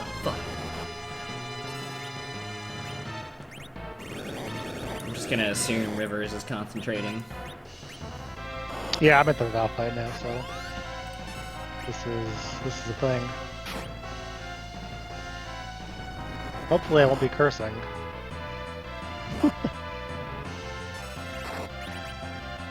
But yeah, the valve fight actually has gone through a lot of change over the years, and kind of accidentally, Fred Coughlin discovered kind of the best way to do this is to hold on Yang's first attack here. It kind of makes all the turns line up just right so that you can get extra jumps in, and you kind of get to the end of this phase, the jump lands instantly, and everything's pretty good from there. This is always one of my favorite fights. It's just, and I feel like maybe, and I could be super wrong about this, about how it doesn't translate, because it's like, okay, whoever is running is just gonna put in commands for jump or fight or whatever, like big fucking whoop. But it's like, you have to do everything on point, know who's coming, know what to do, hold the button or whatever. Because you make one mistake and the fight just goes completely off the rails and takes an extra, 45 seconds or whatever. And so I always really liked this one. And the fact that it's gotten even better is really cool to me. That was a good fight. Damn. That's a beast. Yeah, this is one that's taken a lot, and actually, it was what because I looked into doing Berserk strats again.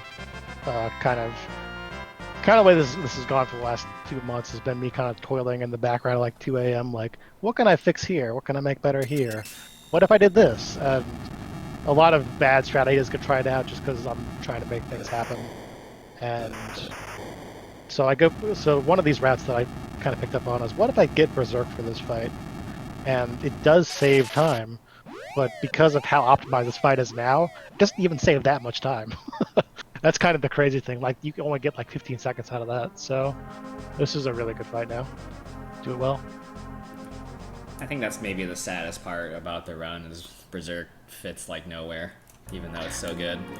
Yeah, and that's almost purely because the way this game works is it drives off Cecil's agility as kind of the main anchor of its ATB system, and for the parts of the game where Berserk would be useful, you can't really break Cecil's agility in any real way unless you like manip a cursed ring drop or something, which I'm not going to say it's impossible, but it's really, really hard and stupid to do it.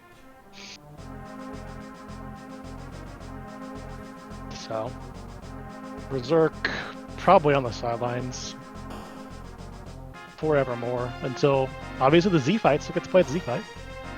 For sure.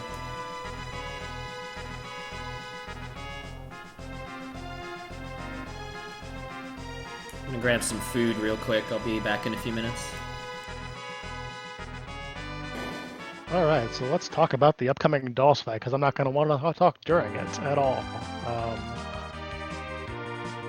I guess this is obviously Big Doll was named, so because of the history of this one. Kind of the way this goes now is that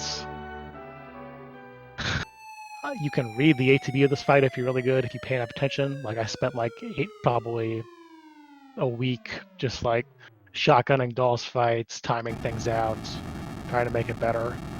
With Berserk 2, just to show you how much work has gone into this lately. And kind of the big thing is you can read the ATB if you read which doll attacks first. And dolls are kind of this random bullshit fight because they have 7 different starting ATBs. And if you do not figure out which one is coming at you, then you risk being behind and you put yourself in harm's way of taking more attacks. So it's really a fight that's super technical, super frustrating for new players, and kind of a barrier for a lot of people. A lot of runs get here and then pick up Big Doll and unfortunately get mercy killed because of experience routing purposes.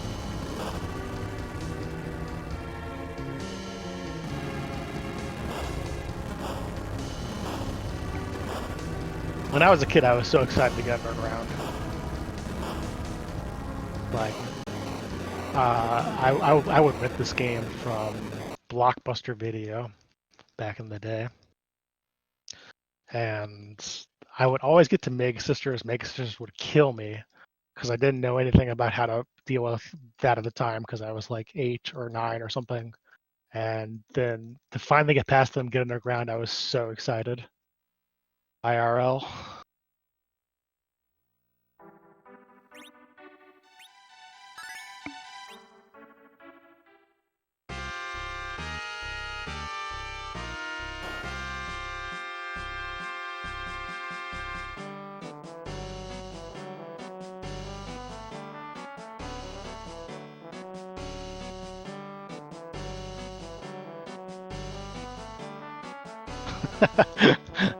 No yells. Wrong category.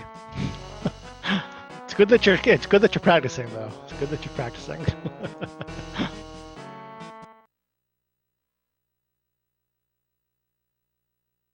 You gotta take that. You gotta take the no CW record away from Roth. That's all on you. That's all on you, man. Good luck. Let us know when you get it.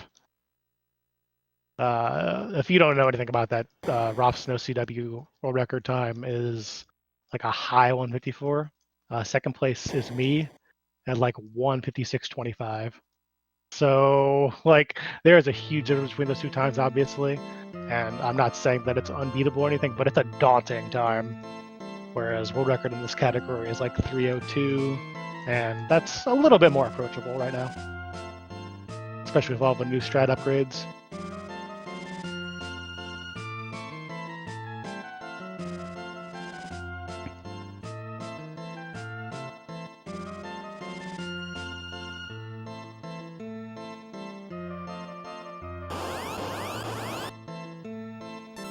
Oh, we got the best ATB. Wow, look at this.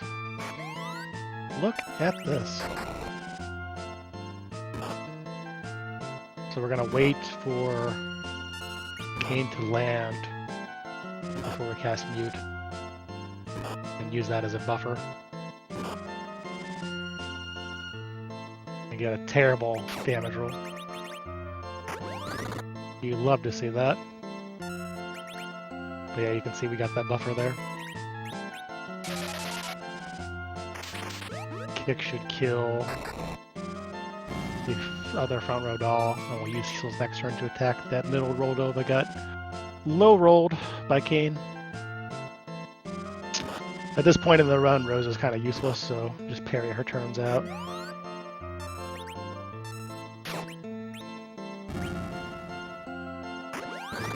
It really does matter which dolls you attack normally, but because we got the best ATB, it actually didn't. Normally you'd want to attack those top two dolls.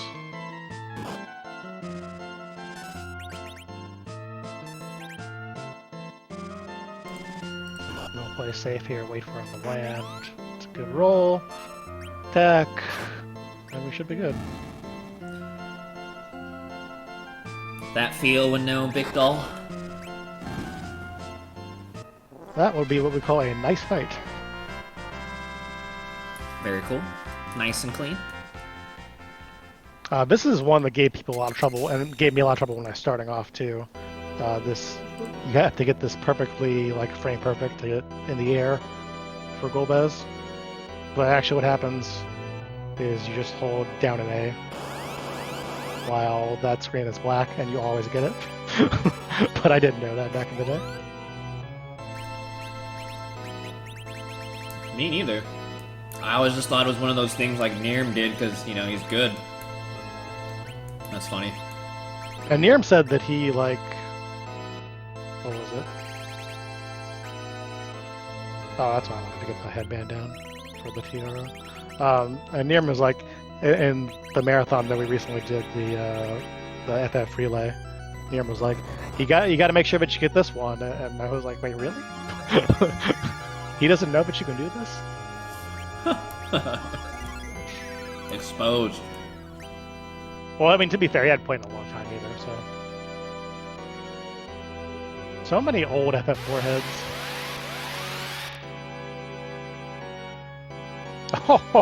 Oh, that jump! Wow. Oh, damn! My boy ain't playing.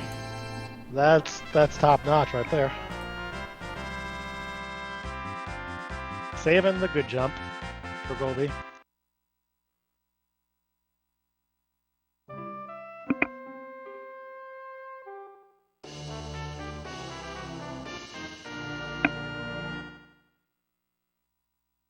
But yeah, this is since we had the terrible beginning of this run, this has really stabilized pretty well. And honestly, if we're being honest, we had pretty good back attack luck since then. We had a few, but not anything devastating. And good fights up and down the board. Good RNG.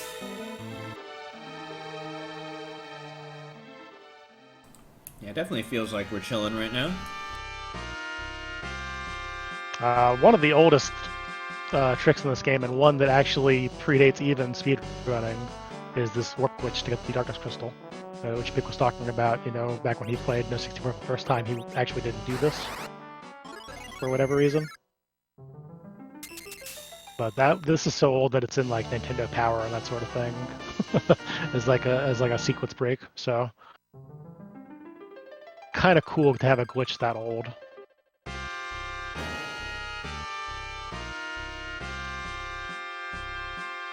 Kind of thankful actually that we're not still on step route, because dwarf castle walking can be very challenging if you actually have to take extra steps or optional steps here. But one big change from previous years, you'll see us pick up that dwarf axe. We can manipulate Cecil's agility, and that turns out to be a very good thing for back attacks as well as boss fights for most of the rest of the run. So pick that up. Go in here, do a little shopping for Rosa and Rydia for the rest of the run. Some wizard and rune stuff. Rydia's actually already decked out almost as far as she can go. Like, even if you went out of your way to get like shops or something, you'd have to fight chests for her to get any better equipment-wise. Unless you went to Fey March to get a Charma, which is like +5, but yeah. Like, she's in pretty good shape. And we'll be using every bit of that gear that we can for Lugia and for Ruby, because she does a lot of damage to them. One other new thing that I guess qualifies as 2020 tech is that we actually skip this entire healing pot now. That's out of the run. You actually want the mute status on Kain and Yang so that Lugia can't use gas on you. And it turns out that Rosa being dead in that fight from the beginning actually helps you out time-wise. So you skip the entire thing. This makes like a disgusting amount of sense, and it pisses me off.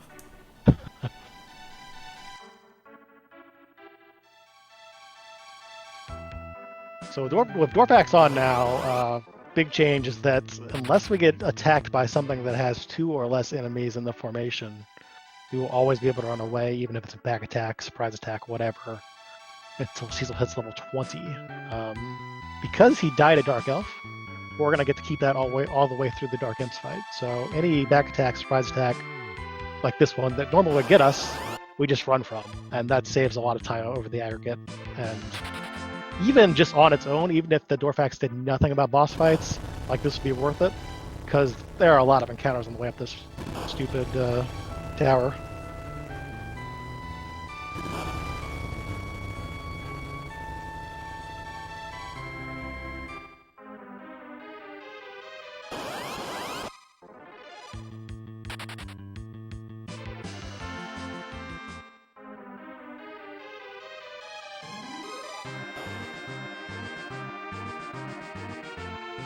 So, I guess a good question, since you're here, since Magus is here.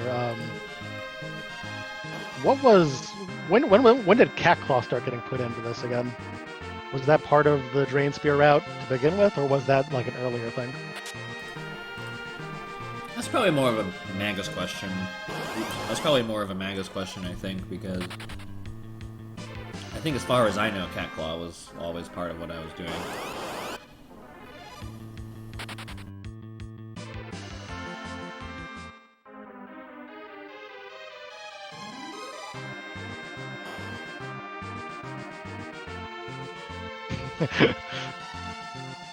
So that was the Magus and Mitchum then. That sounds about right. Magus did a lot for this game, it turns out. Like he does for a lot of games, actually.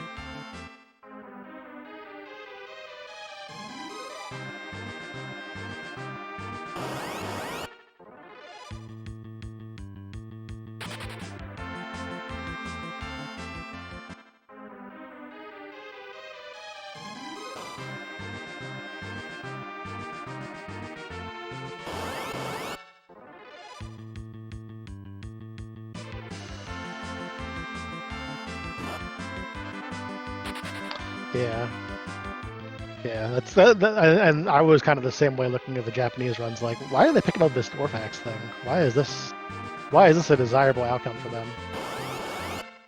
Of course, we go here and get the back attacks from the Chimeras that we can't avoid, which is awesome. But that's step out for you.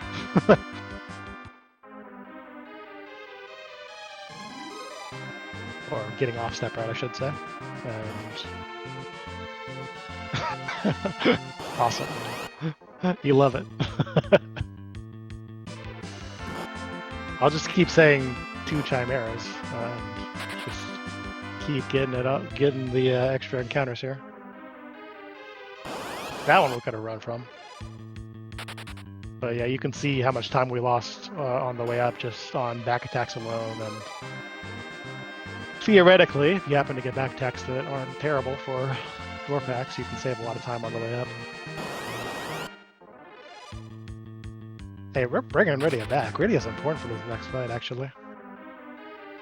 Titan is really, really powerful for this stage of the game. It's slow, but it's powerful. So here we go with one of the longest menus of the game.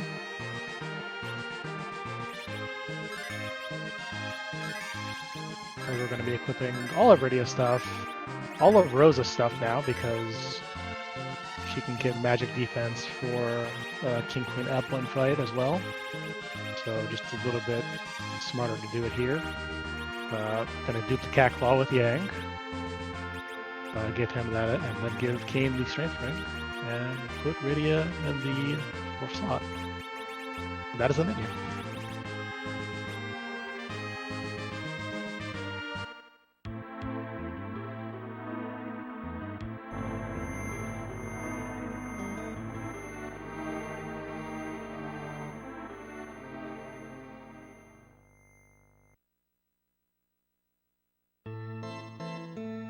Dwarfax majorly changed this fight.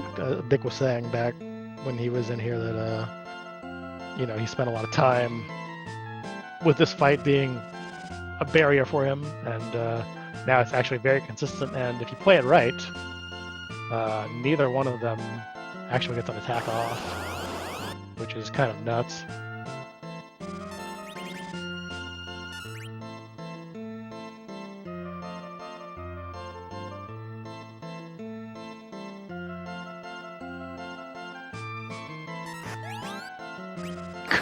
Kane is killing it with these rolls. That is a terrific roll to get. This is one of our menu opportunities, of course.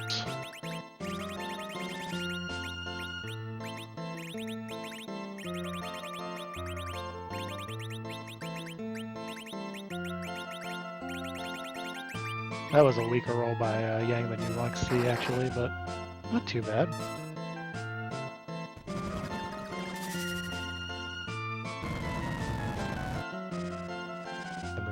Should kill no matter what. Yep. Pretty good.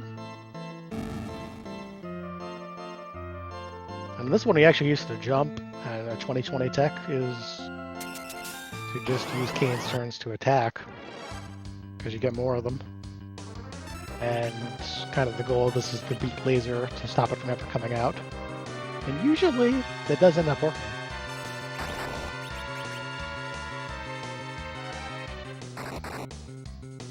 Parry Cecil's turn here because he doesn't do that much damage and you have to take that counter animation.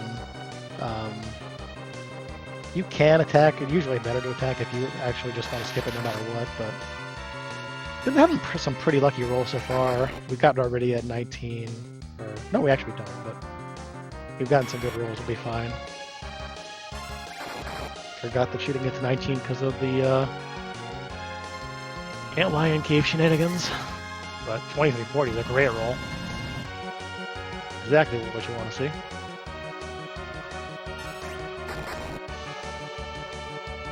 Boom.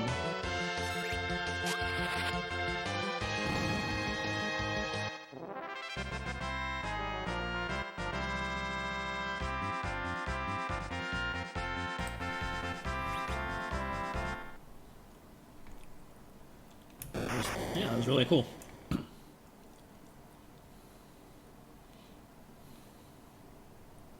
I also enjoy, I think in 2014, of like, people killing Luge at like 56 or something like that. And I saw your PB, it was like 151. I'm like, oh fuck. Yeah. If you really get it going on one of these runs, like it's a cascade thing. Sorry for the poison walk. I'm not really that sorry, but I know it's annoying to look at. The way we do it is we heal those 3 characters that will be in later, but not Yang because Yang leaves. And of course, Spoilers, that'll happen very soon.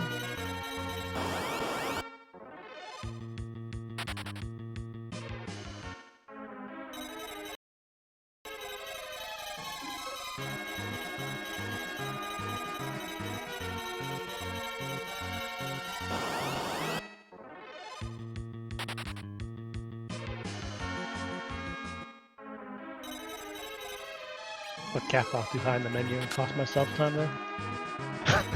Hate to see it. So this fight, entirely dependent on if Cecil's level 19 or not. You either get this fight where you won't take a single hit unless Cecil doesn't do enough damage on his third attack, or you can get the fight where if he's level 20, all three of them attack you, and that loses like 10 seconds right there. So that's one of the hidden time saves of Cecil getting killed at Dark Elf right now.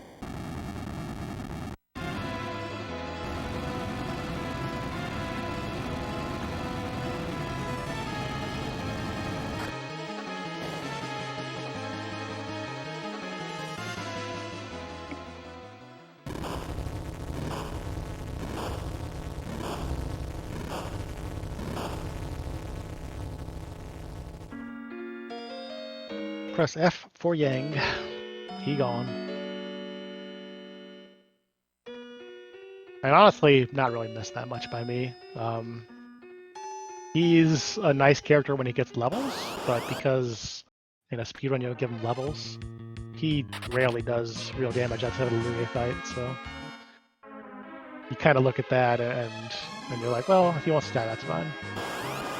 Edge is better anyway.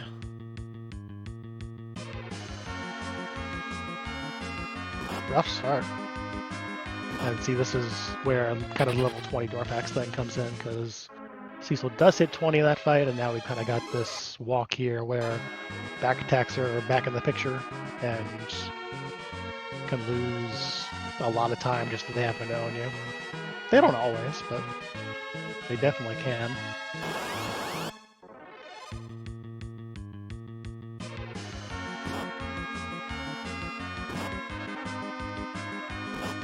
He did pretty good there. One thing that I find was really funny, actually, in doing some of the calculations recently that I did for this game, is if you walk into that King Queen Evelyn fight with people dead, you actually save time because the game has less to check before it sends the enemy's turns off. So if somebody dies here on the walk, that actually is kind of ideal. If they have to get a back attacked, you know, it's great if somebody dies, but typically it doesn't happen because most of these monsters just use regular attacks, and if somebody's critical, then Cecil will cover them anyway, which, you know, you're not going to design a speedrun route around stopping that or anything, so. Oh well.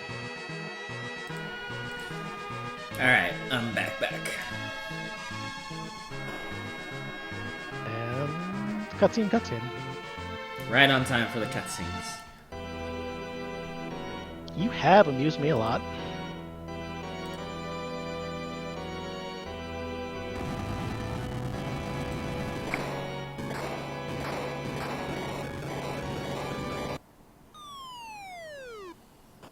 So if you have never watched the speedrun before, this next, like, 40 minutes is probably the most boring part of it. There are a lot of cutscenes, and because you sequence break out of Seal Cave, you hit a point where you hit multiple cutscenes there, which is kind of funny, but also just, you know, there's a long time where you're doing nothing. So you got the Ruby fight, and everything else from the next, like, 30 minutes on is honestly a little bit of a snoozer. It's probably the weakest point of the run, and like if I were to run this at like a major marathon again, I would want some kind of incentive to keep it interesting at this point. One thing I bandied about and I've kind of made some interesting strats for is having Rydia finish the run. So you can kind of pick if you want Edge to finish the run as like the main damage dealer, level Rosa, of course, which is the fastest, or you can level Rydia, which costs maybe like 2.5 minutes, and have her take on Zeramis. So In a ideal world, we'd be talking about that for the whole thing, and get all these hype donations going or whatever. But as it is, it's kind of dry, and I apologize. That's how that 4 is.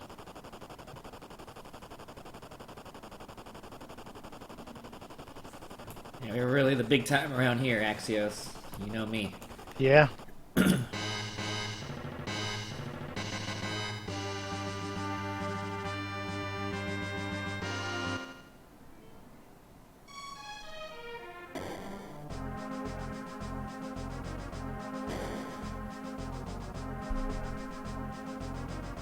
Did you struggle with these cutscenes at all when you were playing? Like, was this a big deal for you? What do you mean, like just being hella bored, or? Yeah, just being bored. I don't know. To be honest, I don't feel like I did. They're not long cutscenes. There's just so many of them.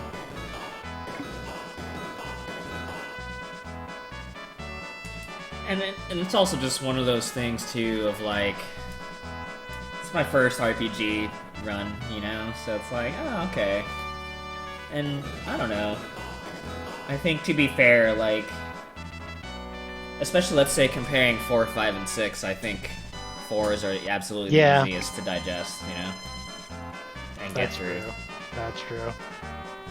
Because 5 and 6 are like really bad as far as cutscenes go.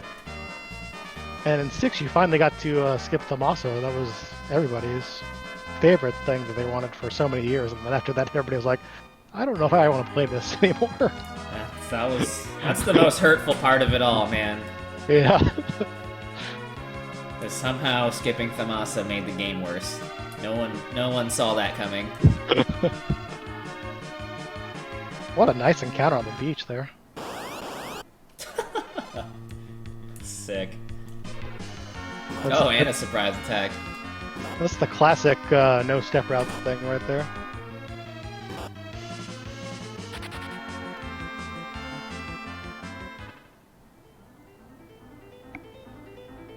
So in this shop we pick up the Ice Brand and the Blizzard Spear.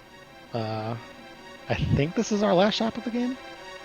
I think that's true, actually, yeah. Probably, yeah. I'm gonna pick up the elixirs because I'm off step route anyway, so... Cursed! Yeah, this run has been cursed. Thanks, Skulls. Might see more bats. Oh yeah, that's definitely in play. Although the 6 bat attack, the Dwarf Axe does stop that from actually back attacking you. Ah. Yeah.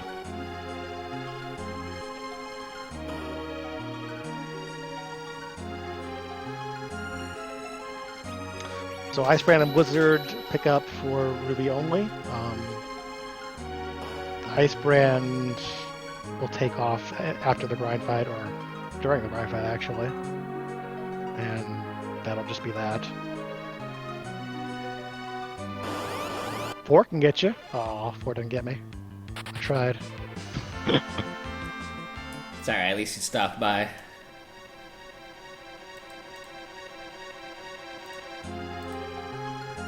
And since Ruby has an obscene amount of damage, this was actually... It actually really works out well that these weapons do quad damage to him, and I'm not sure... Like I know he has more HP in the JP version, so they have to like berserk through it or whatever.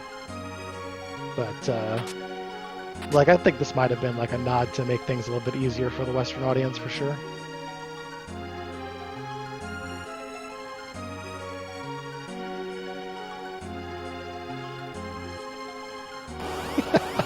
Man, they are out. They want it. They want it. They're not gonna get it, but they want it. They know where they're at, dude. People don't know about me and the bats, man. But maybe you're getting the taste now, you being viewers.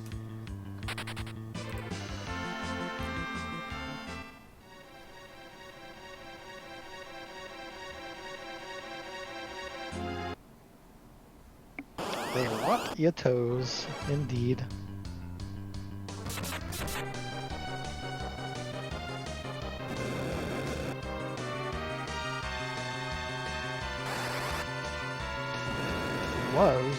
hit flame.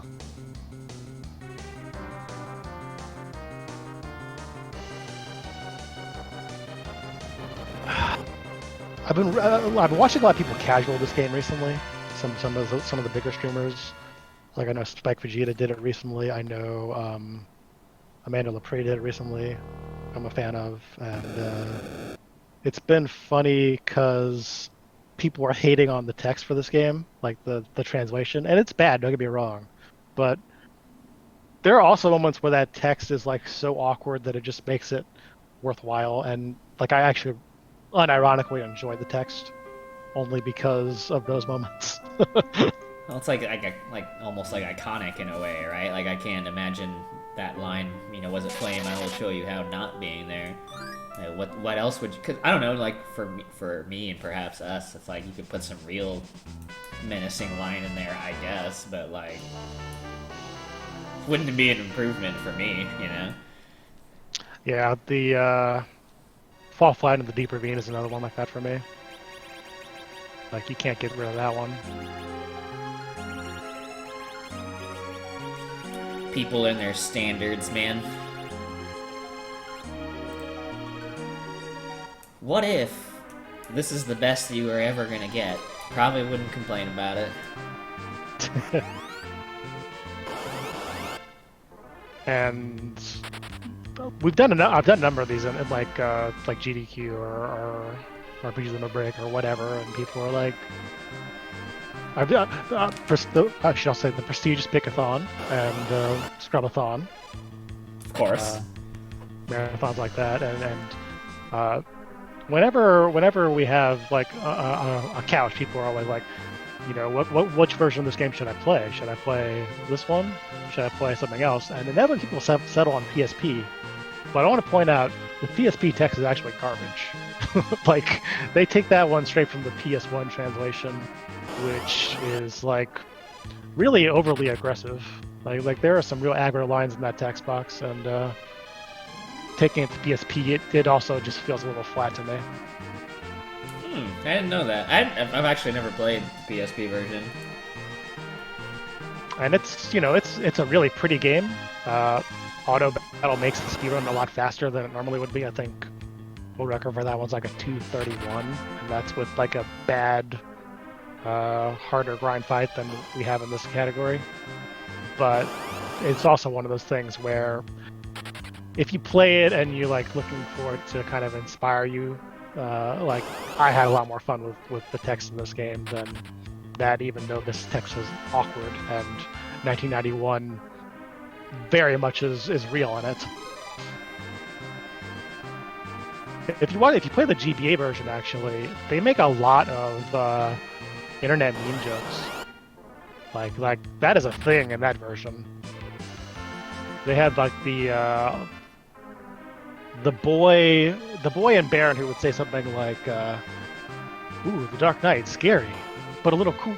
And like in the GBA version, that one's turned into like a real Ultimate Power joke. Like it really dates itself hard. The GBA version. I haven't played that one either, so I guess I'm missing out on all the translation madness. I've only played the OG and DS. I haven't played the DS one yet. And that's one where, like, people say it's changed so much that it almost kind of scares me to play it. Oh yeah, it's definitely a different game in a lot of ways. I really liked it though. Thanks, RealUltimatePower.net. Yep.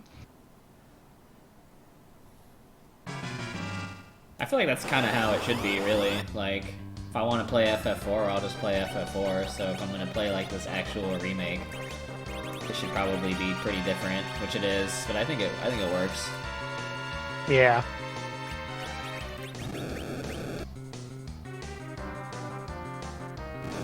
Ideal in this fight, by the way. It's just a story fight. All you're hoping to see here is magic missing.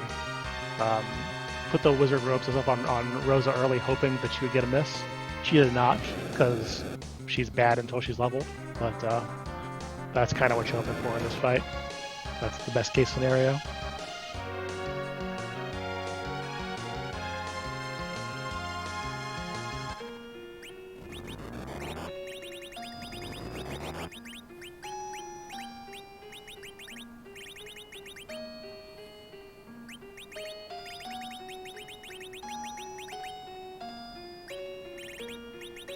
I actually really loved occasions like this. I don't know, there's something ridiculously satisfying to getting like all this garbage out of the top of your inventory and having it all sorted and shit. Yeah, and this is something that I spent a lot of time working on recently too, just to try to get everything in the right place for kind of the later fights for the first time. Because if you do inventory routing in this game, a lot of it starts early, and like you can be fine and you can come to this fight and just do whatever. But now that I actually have a plan, it's very satisfying to actually have it all executed.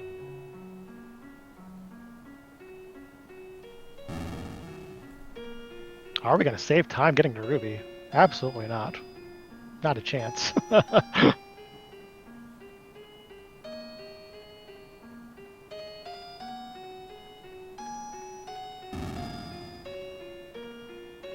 But I think this run kind of shows you the power of the newer strats because, I mean, the beginning of this run is just hot garbage, and we're pretty much treading water from that on with the world record.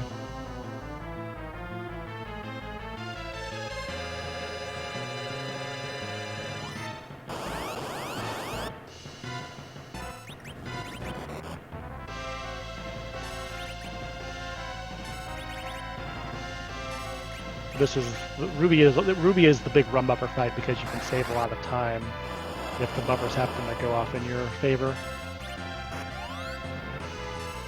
So, see me do it a lot early on to try to get everything set up just right, hoping that Edge can squeeze in a turn here. It's also kind of random because of who he glares. That is the absolute best target, by the way.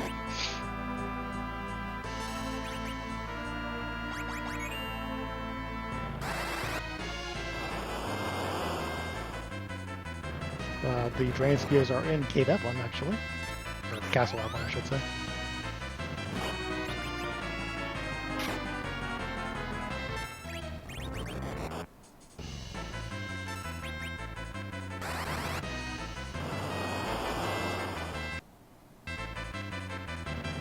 And that was a really clean fight.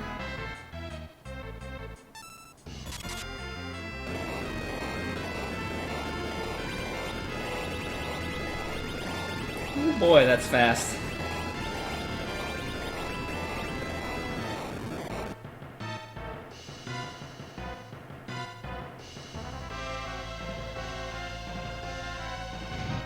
Yeah, that's about best case scenario right there. That actually even saved time against the world record, so. Pretty fight when it works right. When it goes off script, of course, Ruby is a nightmare, but all you gotta do is nail 5 run buffers perfectly and it's fine, so, you know. The words of a noted scholar, just get good. And to tell you how far the game has come since I started playing, if I had gotten a 2:17:44 Ruby in, what was it, like 2015, I would have shat my pants on stream.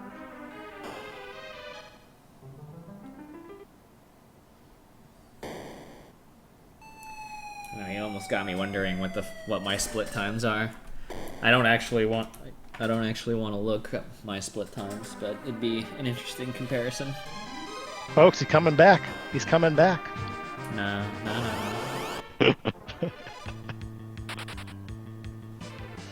My shit's probably over like 220 or something. Yeah, probably. Just because it's that from that long ago. And this is, of course, no step route, having to reset on Hobbs, having Rydia low HP for the entire run. Whatever happened with that thing, that one flashcard save just dying for like 30 seconds. So, pretty good.